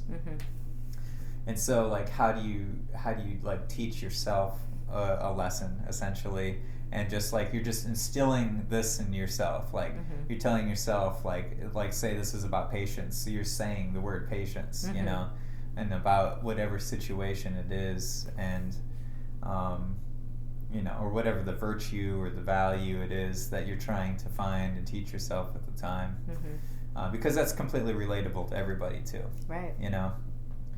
But that's, I mean, therapeutically, that's sometimes how I write songs, you know. I don't know. It's, I've been getting into Emily Dickinson a lot lately. Okay. I didn't think that I would. I never did before this year. Just all of a sudden. Yeah. It was, there was some song lyrics by... It was really funny to me because like there's this kind of like macho band called Clutch, and they play like a lot of blues rock, and he has a song called Emily Dickinson on his last album, and like you're like, wait a minute, what's this all about? Why is he singing about her? And the way he's like Emily Dickinson, and I'm like, wow, that's hilarious. All of this is hilarious to me, you know. So I was in the bookstore. I must and know like, more. Yeah, exactly. And she's amazing. She really nails some things. And like I stood in the bookstore for like an hour, just like, okay, this is all like hitting on core everything, you know. Like she was a genius. Like that's why everybody knows her name. Right. That's awesome. Yeah. I did not know that Clutch had a Emily Dickinson song. I know, right? I mean, it didn't surprise me in the sense that guy's like literary, like word wise. His usage of words is just all over the place ever since the beginning of that band. That's mainly why that band is anything to me, in a large capacity. Just his word choices.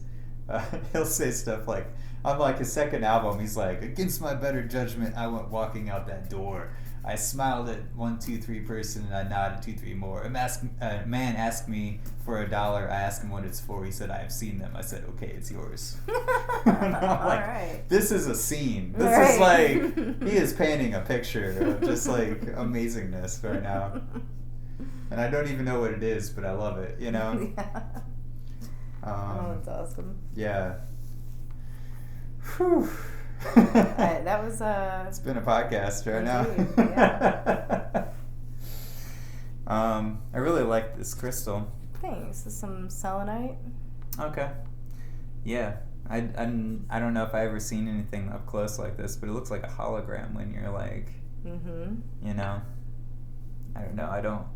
I like rocks. I took a geology class once. Yeah, I mean, I like rocks. I almost thought about becoming a geologist, like when I was in college. Right. Yeah. I so loved my geology professor. Yeah. And I took astronomy. Like, I was like, let me take every class this guy has, you know? And he couldn't have been... R.I.P. Dr. Wagner. Like, I know it's very sad, but I just enjoyed his class so much. And I'm kind of a kiss ass in school. Like, I was sitting front row center. But the unfortunate part was that his class is at like 1 o'clock in the afternoon, which is like absolute kryptonite for me. Like, I'll eat lunch and I'm done. I gotta like do the I gotta do the reboot. I'm like, dude, give me 5 minutes. Let me just lay my head here and like power on and off, you know, like, and I'll be good to go. And he didn't care because I did so good in his class. He's like, yeah, do what you got to do, you know. I'm like front row center sleeping in his class. Such a cool guy, and I love the subject so much. I always have like rocks, and I thought like, do I want to be a geologist? And he was like, well, you're mostly going to be working in, like, natural resource discovery, like oil fields and stuff. I'm like, oh, no. We're not doing that. Wait a minute. This is not what I thought. No, this is, I wanted to go dig rocks. And, like, honestly, you can. Like, I couldn't, I didn't have to let that stop me. But, like, once he said the oil field, I was like, no, not doing it. But, you know. I had the exact opposite geology teacher. He was the worst teacher I ever had. And, like... He was this like Russian guy, and he'd be like, I helped to develop the plate tectonic theory, and like the guy was a rock. Like he was like square, and like it was weird, and like he gave these tests, and they were all long answer stuff, and like, you know, I studied my ass off, and like I was like, okay, I think I did, you know, B+ probably. I get it back, it's like, I get like a 26%. Oh, Lord. Yeah, and I was like, okay, like, this is news to me, you know, and like, he's going through the test, and I'm like, all right, so this question right here, you know, like, you ask this, and I gave the correct answer.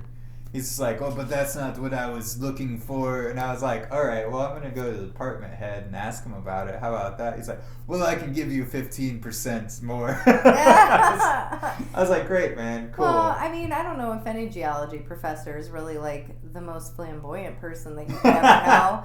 Other, like, Dr. Wagner, bless his heart, he had the fits. Every day he had a look, you know? Okay. Like, he had his different pants that matched his shoes, that matched the flannel shirt that he had. Okay. Adorable. But he talked in the most monotone. You had you had all the note outlines for the whole year. He gave you at the beginning, and then in just class we read them together. And like got a little bit deeper. But he just talked so monotone. It wasn't fascinating unless you were really into the subject matter. Yeah. And I just kind of learned through osmosis. Like I don't even really got to be paying attention. I just got to be present. And my mind's like, I don't know how I know it, but I know it, and I just spit it out at the end of the test. I love having teachers that are just good teachers. Oh yeah, you know? Well I did. It wasn't until I got to that school also that like math even made any sense to me. Okay, yeah. I always hated math. I was like, I'm not good at math. But then I had a teacher. Entirely the teacher too. It is, because once I had that teacher, I'm like, not only do I understand math, I am really good at it. Like it just took this one lady that was like so good at teaching it. I'm like, because it's you need to teach people how to teach math. Like that's what you need to do, because nobody else is doing this right. You're teaching people how to use logic, essentially. You know, it's like you're using it. It's like we're trying to describe the world in a different way with a different type of language, essentially. But this is still just the world, and it still just operates like the world does. I took a ton of classes in college where like I only took it because I found out the teacher was cool. That was like I don't need this philosophy class, but I'm gonna take it. I took a neuroscience class. I took like this aesthetics art class, which was awesome. This geography class. I took a class. The biggest teacher on campus at the time was in the biological anthropology department, and I was getting in good with some of the teachers in that department, so they recommended me to be in this class, and it was like graduate level stuff, and like everyone's a doctor or a graduate student in there except for me. Here comes BB. Yeah, and they're like, what are you studying? And I'm like, I'm in here for Indiana Jonesology, man. You know, and they're like, Nobody laughs, and I'm like, oh shit, this is not gonna be fun. That's funny. It was a fun class though. We studied the Ardipithecus fossil, and it was like an early man, right? Supposedly like the missing link type of like fossil, where like we went from trees to plains. Right. Well, yeah, where we went from our hip bone being like half chimpanzee, half human to, that was like at least that's what they claim. The fossil itself isn't broken in so many different pieces. I don't understand how they put it back together. But, and the crazy thing is that no one else is allowed to, no other department, anthropology department in the country is allowed to even look at the fossil except for Kent State, which is like, when I found that out, are you guys gatekeeping fossils here? Like, right. Isn't that cool? Yeah.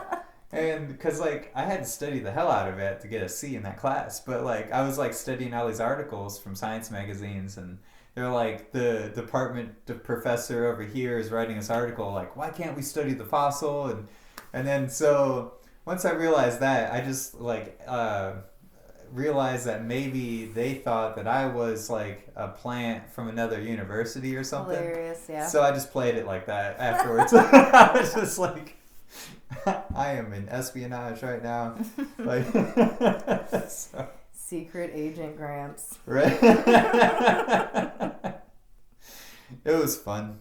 It was a weird class, but I learned a little bit. I wish college wasn't so expensive. Like, I would just go to just go. You know, that stuff was fun. Like, I took classes that were so irrelevant to I'm like, I don't even know what I'm doing here anymore. I just blacked out signing up for classes. I would just, like, when I was on campus, I would just jump in classes, like the bigger ones, you know?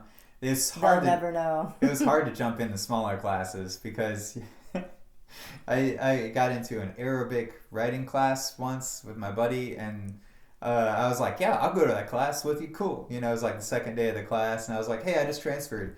Did not transfer at all. And like, but the teacher is just like pick on me the whole time, you know, like, so what is this letter? You know, I'm like, but I was like paying attention. We didn't go over that yet in my old school. Yeah. Yeah, exactly. That's funny. But man, Arabic language is beautifully written. Like, yeah, it's pretty. Yeah. And it's one of those that's like right to left, isn't it? I have no idea. Yeah, I didn't learn a You lot. took I was class, there one day. You sat in. Yeah. I knew it at the time. I knew enough to answer her questions because she kept like harping on me. The neuroscience class was fantastic though. Like, I walked in the one day a little bit late, like I sometimes did, and like the professor was like, "Hey Matt, do you want to do some drugs?" And I was like, "Yeah, cool, sure." Like, so it was it's for science. Yeah, it is. It was like this like green herb that evolved to deaden the sweet like sensors on your tongue. No, I don't want it. Right, for an hour. It only lasted for an hour apparently. But it was the weirdest thing. Like, you put that on your tongue. Like, they had to set it out, so it was like, you know, sugar packets and Hershey Kisses, things like that. Mm-hmm. And then you ate one, you're like, yep, it's sweet, whatever. And then you put that, like, herb on your tongue, make sure it got to all parts of your tongue, mm-hmm. and then, you know, wash your mouth out. And then you try to eat sugar, and it's just like sand. And you're like, wow, this is weird. Everything about this is weird. Right. You know? It's like a whole different experience altogether. Ended up taking this communications class. Okay.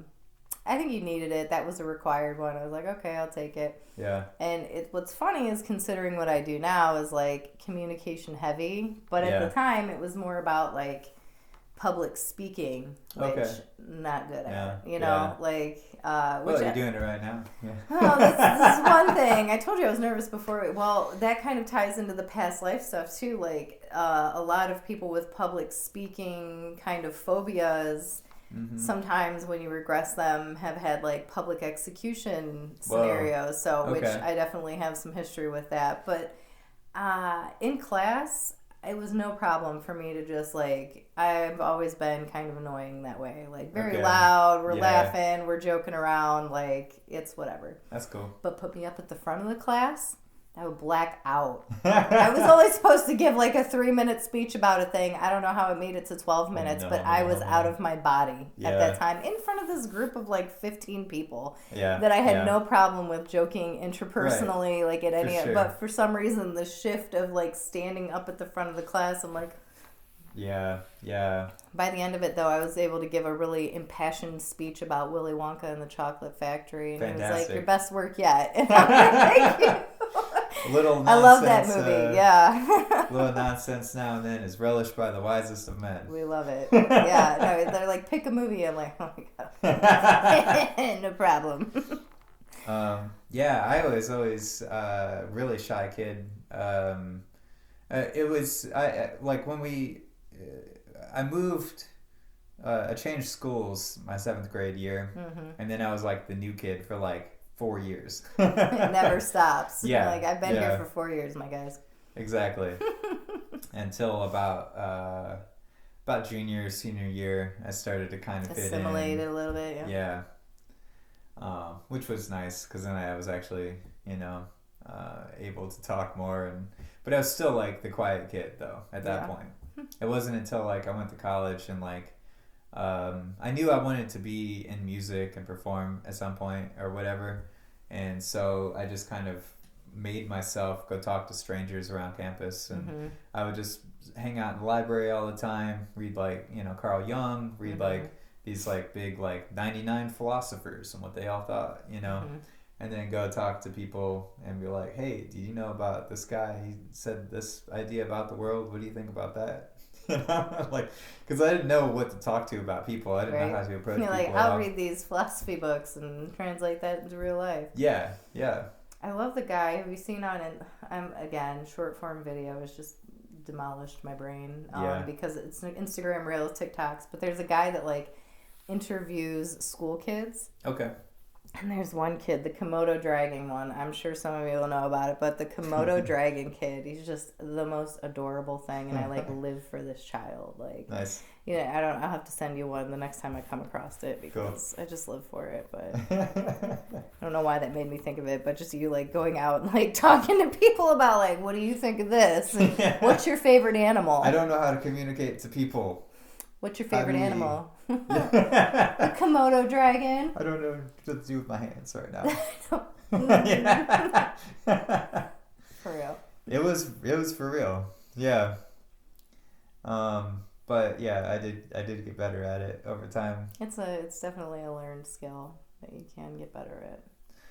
Yeah, I think so. I think I always attributed it to like, I remember middle school vividly, and not like being in a group of people. Like, I was in a new school, I didn't know anybody, and they all talked incredibly different than everybody else that I knew at my old school. Like in my old school, I was battling for first chair for saxophone player. I had created a Star Trek club with some guys, like complete nerd, video games, all this stuff. I move here, nobody cares about any of that, and everyone seems like way more aggressive language-wise and what have you. And like there's group dynamics are happening. Yeah. And they would have these different conversations, and I would think about all the things that they were saying, because I've never thought about any of these things before, and I'd always have like 3 or 4 answers for these things. I never know which one to say, because I didn't know if any of them were even correct, or what they would say back or anything like that. And so like it was like I knew that I needed to learn things more about the world to even be able to have a conversation. So that's kind of where that all came from. So that was like I ended up reading a lot. How to win friends and influence people. Right. Look, I'm not going to say I haven't read it. It's actually got some really good advice in there. Is that the guy who wrote that book about like the art of seduction too? He wrote like possibly. A lot of books in that vein. Maybe, possibly. There's a guy I watch a lot of power dynamics or something too. Maybe, I don't know if that was. I started. It was Robert Greene, I think his name was. maybe I thought Dale Carnegie wrote Oh, the How to okay. Win Friends and Okay. Influence People, Yeah, but yeah, they're yeah. kind of in that same Yeah. vein of books. I've been listening to a guy that has like a YouTube channel, Joseph Rodriguez, if you want to check him out, but he covers Joseph Murphy's The Power of the Subconscious Mind. That's Okay. been one that I've been reading a lot lately, really good stuff, but yeah. He did the How to Win Friends and Influence People. Yeah, that's a famous old book. It is, sure. but I mean, it had some good information in there. I was like, huh. Yeah. Like we were saying, like famous books are famous for a reason. Indeed. And like they stand the test of time. Mm-hmm. Just like old songs. Man, you know, you ever listen to satellite radio before? Because back in the day when we had like satellite TV, and I thought it was the coolest thing. It had like a million channels. Yeah. But not in a long time, no. I'm honestly the worst person. Like, I have a select group of You're not that bad. I mean, in terms of my media consumption, if it's not like a TikTok video or an Instagram reel, I really don't watch TV shows or movies. Yeah. I'm going like out of my way to not watch Euphoria. I don't even know why. It's just like everybody keeps talking about it, and I'm like, no, I don't think I will. I don't know what. There's I know, I'm sure it's probably good. I'm not making a value judgment on it. But there's like precedents for like whole cultures rejecting very useful techniques, just to be different, I guess. Like there's case studies of like Alaskan people and Inuit Eskimos, like way back when. One of them was using snowshoes, and the other ones just did not. Yeah. And it would have been completely... a million times easier to Yeah. use them. But they're like, no, I won't. Yeah. The same thing with the boat situation. I have that gene. Whatever that is, the pain in the ass gene, I have that. Like, we'll literally go out of my way. The Beatles suck. I feel like it's in that kind of vein. You know? I mean, I wouldn't go that far. Like, the Beatles are good. No, like, I love the fine. Beatles, Yeah. but that kind of mentality where you're just like rejecting things almost for the sake of it. Yeah, I mean, TVs and movie, mostly it boils down to I don't have the attention span for it. Like, right on. Yeah. I will never, unless I have a partner that I'm like watching it with, like we have a vested interest in watching this movie or TV show, I'm going to be like, look at my phone. Instead, like, it's going to take me 5 minutes before I'm like, you know. But that and there's certain things like just being culturally programmed by stuff. I don't want to let my consciousness be like infiltrated and become a part of this like, I don't know, mass mind that tends to be around things. So I just live in my own bubble. And it's like anything definitely that's pandemic movies. It's shattered in the last 20 years, I would say. Yeah. Like as far as mass media mind goes. Well, and anything that like I feel like could be predictive programming. Like there were pandemic movies. Nope, not gonna do it. Apocalyptic movies. Not gonna do it. Anything that's like that. I feel like they would be trying to kind of hijack your energy. I don't want to feed into that by like, okay, now that's in my mind and it's a possible scenario. That, I'm and just then like, you just surrender to it. Yeah. It's easier to surrender to something like that. Myself. Yeah. It's not even out of any hipster thing. It's just like kind of protecting my own energy and I've always thought that about like sci-fi though. It's like there's so much post-apocalyptic sci-fi. It's like where is all of the post like epiphany utopian sci-fi? Exactly. We always think we'd love to like fantasize about all the ways it could go wrong. Like why is that? I don't know, but like I'm so fascinated in like what like can we do? Like what are the options? What's the path forward? Well, one thing that I did watch within the last year was I think there was a new Twilight Zone show that came out. And I think it was the very first episode. I didn't get very far into the series, but it was enough that I was like, oh, okay. Yeah. So they're on a spaceship to Mars. They've got a little bit of a mission. These astronauts are never coming back. They are there to like colonize Mars and start that whole process. Yeah. But during the trip there, one of the guys just like loses it. He's like taking measurements of different things, and he's like, "You guys, none of this is real. Like I've done all of the math, and none of this is real. Like we are not actually in a spaceship. like, I'm gonna open that hatch and you're gonna find out that, like, they're like, you're gonna kill us all. Do it in the airlock. Test it for us first, right? Like, yeah, well, and so he does. He ends up, like, just completely losing it. They put him in the airlock thing. He gets out and he's right. Like, none of it was real. He, like, ends up in this, like, backstage of, like, the simulation type thing. And it was very interesting. I'm like, yes, that's awesome. Yes, there are layers to this. That was all I needed to watch was that one, and I've been thinking about it for, like, the last 8 months. Yeah. Like, what how is much reality? Well, yeah, I mean, the reality testing. I love the Twilight Zone. I love shows like that.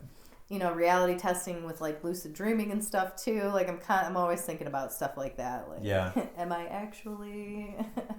And that's a hard thing too. Is when you're talking about, like, utopian sci-fi. A lot of it is also dystopian at the same time. Well, there's got to be a collapse for there to be, you know, right. I guess some sort of renaissance afterwards. Yeah. In also in the sense of, like, how would you even build a utopia based off of human nature in general? Because you're accounting for so many different aspects of our lives. When I was younger, I read the book Brave New World like 5 times in a row, and I was just really intrigued by the whole concept of the way their relationship dynamics worked, the way that they the subliminal messages, the drugs that they gave them, like the whole thing that, like, where they just kind of corralled people in a way. I mean, we do similar things just in our society now. Yeah, like, how do you reckon with different, like, real primal aspects of ourselves? Because, I mean, either you deaden them, and obviously Huxley couldn't see what's happened now either, because I think that in this era, like, people are becoming, on a whole, hopefully less violent. You know, I mean, people talk a lot about the demasculation of men. To a degree. I mean, I follow a lot of, like, gentle parenting, and I know that a lot of my friends and a lot of the people that I know, we talk all the time about breaking generational curses, and I know even within my own family structure, like, how I was raised is not at all how I'm raising my kids. So, you know, there's got to be that turning point. There's got to be so I do think that we are. One of my favorite utopian kind of novels was Herland. I don't know if I've read that. Yeah. I had to read it for a class once. Yeah, it's a great one, and I was like, yes, okay, I like this. I want to be in a land of all Amazonian babes. Just like... Me too. Oh yeah, so that was... there's like 3 guys, explorers or whatever, landed there. That's hilarious. Yep.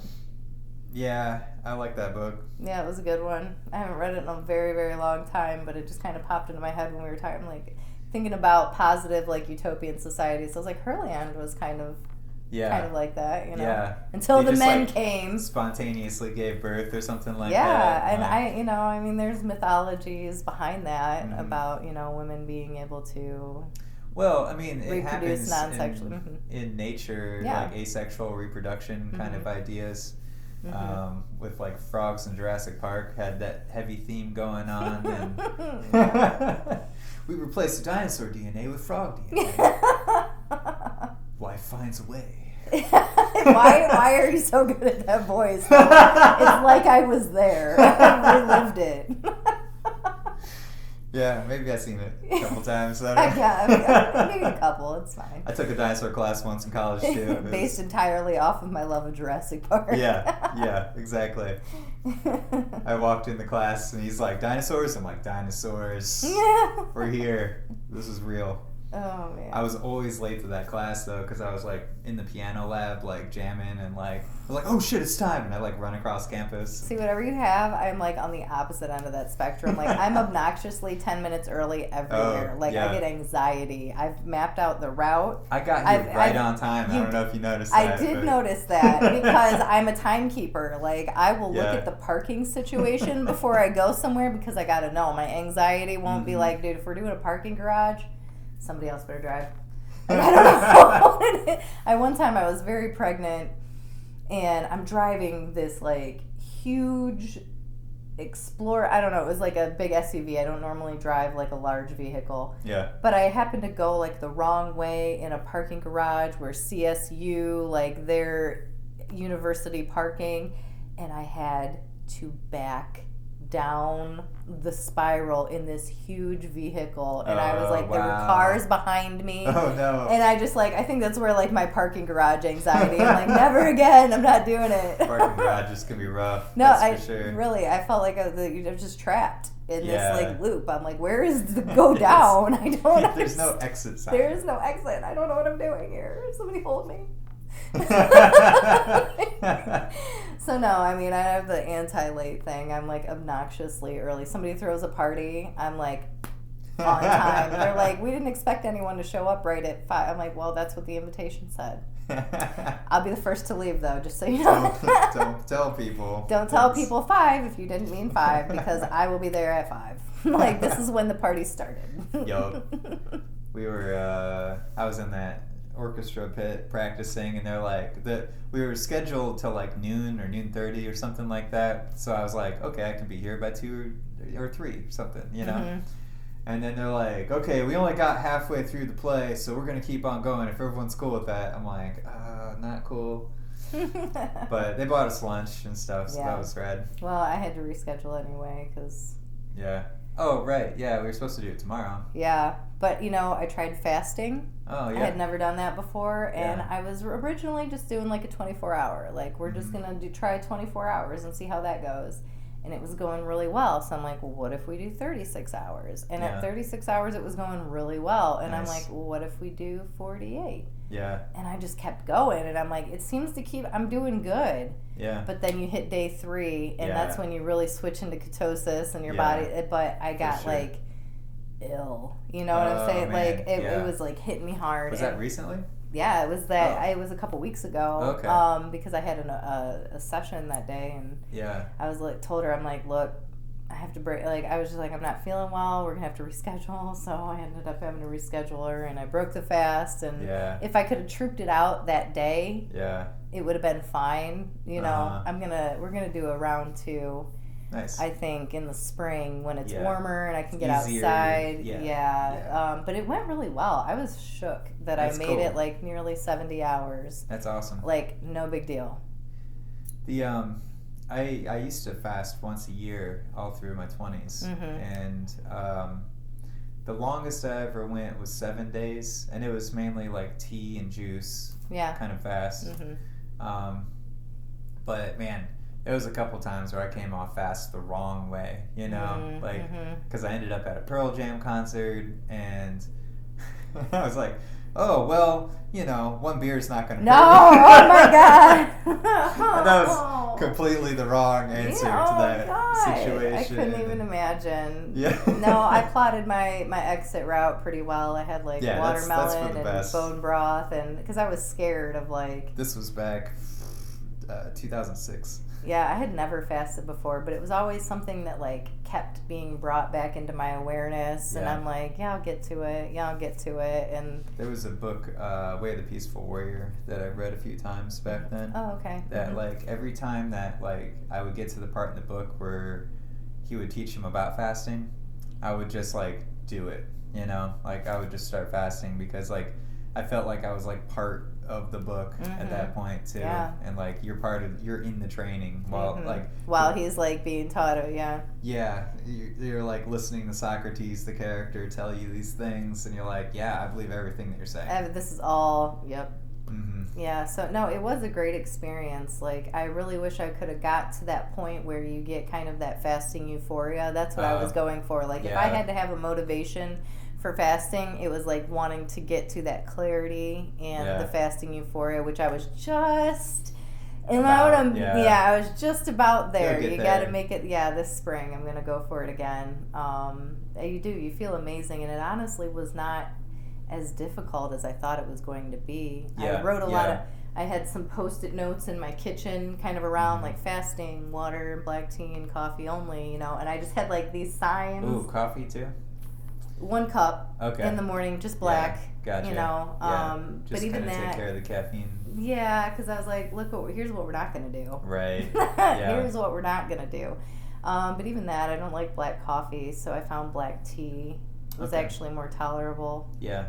And I even bought some like white tea leaves. I think for the next round, I'll at least have like something different that's even caffeine free that still won't break your fast.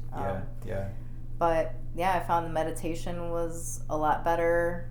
There were so many things. You really find out a lot about how much you eat out of just habit. Right. Like, I'm bored. Yeah. I'm just going to eat a thing. That kind of went away, and it really does help to reframe the eating choices that you make. Definitely. When I was fasting, I did have a dream about pizza.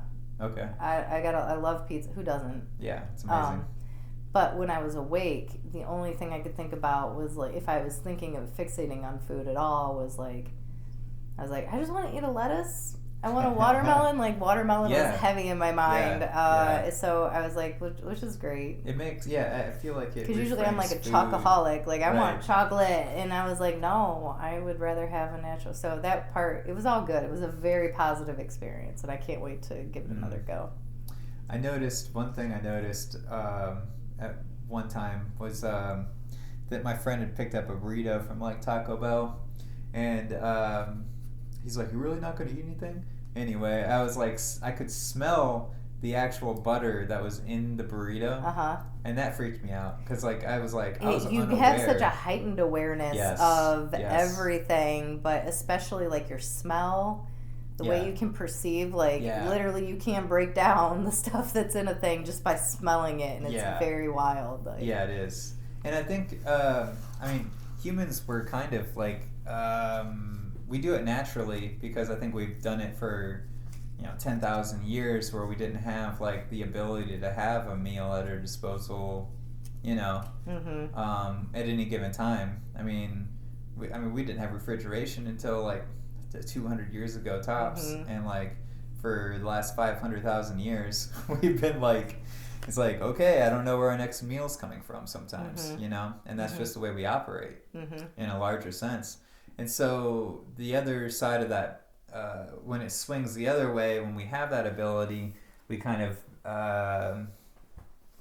we want to eat more than we should. Oh, that's what a big motivation for it was. I found myself like, I was just like stuffing myself from like, what am I stuffing myself with here? Honestly, like I'm avoiding something by just like, I'm not even hungry, but I filled myself to the gills.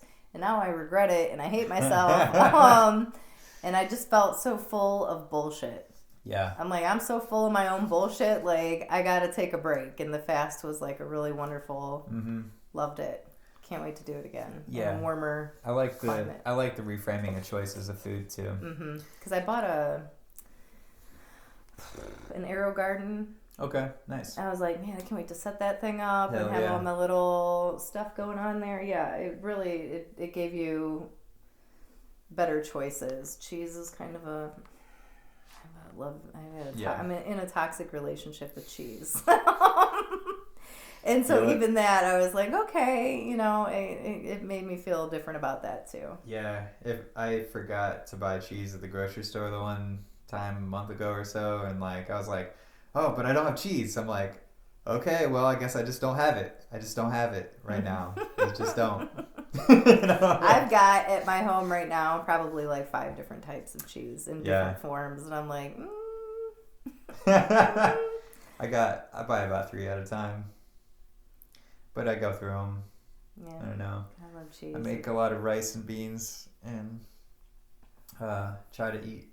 Like the like kind of like oatmeal, rice and beans, and like butternut squash is kind of like baseline type of foods, Yeah, that was one of the things I kind of broke my fast with. Broccoli, rice, bone broth, and then I had a bone broth that like had turmeric and ginger, and it was kind of added a nice little thing to it, and just threw some avocados in there. Hell yeah. And nothing ever tasted better in my whole life. Yeah, I know. Like, literally nothing has ever tasted so good in my whole life. I'm like, woo! I love this. Like, yeah, and then, eating is actually amazing. yeah, once you haven't ate for like 3 days, you're like, oh, this is the best thing I've ever had in my life. Mm-hmm. Yeah, it's very cool. And I like even on like a spiritual level too. I mean, it changes your perspective of just how a lot of people are food insecure, you know, and like how that feels to like miss a meal or 3, you know. I mean, I watch a lot of true crime and people have been kidnapped and I'm like, all right, they didn't eat for this amount of time. And I'm like, would you be able to do it? And they're like, yeah. I mean, they didn't have water either, which kind of made that difficult, but... Yeah, the water thing's hard. Yeah. Yeah. I mean, when you can drink, at least you can do something with your mouth. Honestly, it's like a habit. It is such a habit. I mean, it's a habit without which you will die. Yeah. But yeah, that's why. This good water was even hitting different during that time. I'm like, yeah. Man, this water has never tasted so delicious in my whole life. Like, fast people, give it a try. It's very good. I need to get back to it. Yeah, this spring. It's been too long. Yeah. There's an account that I follow on Twitter, Kensu the Reminder. He's got a lot of different spiritual knowledge that he's always dropping, but he was one that like brought the concept of born day fasting into my awareness. So like fasting on the day you were born from sunrise to sunset. And so I thought that's kind of a nice once a week ritual. Just to kind of take that 24-hour break, even that's a lot. A good break too. Once a week, I mean that adds up. You know, that's interesting. Yeah, I mean, so many cultures religiously throughout time have had fasting, and like, why don't we ever? It's not. I mean, not until the health and wellness industry kind of got back a hold of it.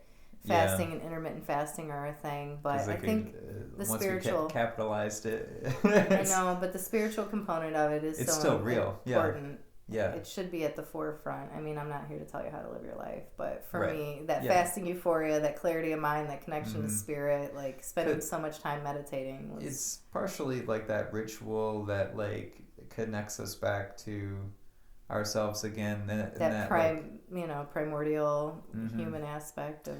Because, I mean, with spiritual practices, they never end because we never really make it, you know, to the spot where we're trying to get to. Yeah. So it's constantly, we have to keep trying to remind ourselves and keep practicing, keep diligent. Because, I mean, you could become an ascetic or a monk or whatever, but that's still like... taking you out of the human experience. Yeah, yeah, exactly. So it's like... you have to practice these things and then you have to forget them, and then you can really experience things and mess up again and then come back. And like I like that that pattern a lot. Oh, I know about it. Call that back on my bullshit. Right. Yeah. I mean, you get to decide whether that's good bullshit or bad bullshit, but back on it either way. Yeah. And it's all willpower, and it's all like, where do you really want to go? You know, making the hard choices, making your boundaries. Just setting it up so that you like being realistic with yourself, like giving yourself leeways too. It's a whole thing. I mean, I'm such a guilt and shame based human anyway that I just try to be gentle with myself. I'm like, oh, it's okay. You made a mistake. Yeah. Right. Like I try not to because before I would take it so serious and I would be so hard on myself. Then anymore I'm like, look, oops, that's okay. Yeah. You made an oops, and we're gonna. It's all right. I really do try to be so gentle with myself because I was so hard. Before, where I'm like, no, I just remember all those Sarahs. We're just like group hugging. It's okay. And I always have I'm always harsh on myself when like I'm not working on a thing. A lot of times where I'm just like, oh man, I should be working on something right now, and I just feel lazy or feel like down on myself because of it. But and then those also, rest periods are so important. They are. Rest is so important, and how. The idea of like playing, if you've got something really pressing to do, something that you really got to do, like go play first. Like actually, take that time to have fun or do something that you just find emotionally fulfilling before you go do the thing. Because I feel like it just frees you up from the anxiety of like, all right, I got to do the thing. And then it kind of shuts that creativity down where you're like, nope, that's okay. I got a lot of things to do today. I'm going to go for a walk though. And, then I came back even better than before. So. And it's weird when you make like play things, like music is play. Yeah. But then when it's also like work. Yeah. Then it's like, where is that line at? Then it's like, how professional am I? Now frisbee golf. You got to go do your frisbee golf or something. Instead of that becomes the play because it's not the work thing. Right. Yeah, exactly. Or like last week I went to an open mic just to play, Fun. Yeah. And I'm just like, I didn't know what I was going to do, but I was just like, oh, here's a song that I know half of it, and I'm just going to make up the other part as I go, and and that's fun, Mm-hmm. I'm just saying things about the audience to themselves, and like, I'm like, oh, this is called Boogie Woogie or whatever it is, My dad was, I feel like I got that from him. He was always, everything was a song. Oh, yeah. He would turn everything into a song. Stuff that had no business being a song, it would somehow become a song. And his wit kind of, I felt like, rubbed off on me because it's one of those things that I drive my children nuts with. They're like, why are you always singing everything? And I'm like, I don't know. I could be screaming things. Be grateful. I could be screaming the things at you. I'm singing it. But it's a talent. We're in a musical. You're in a musical right now. Yep. Yeah. Well. Oh, man. Yeah. That's cool. But I think it was a good talk. Yeah, I think so. I appreciate you coming and. Yeah, thanks for being on the show. Absolutely. I think this worked out really well. We said a lot of really cool things. Yeah. And I hope that you guys got something from it. Yeah, well, thank you, sir. All right. Yeah. Lovely. Cool. Signing off.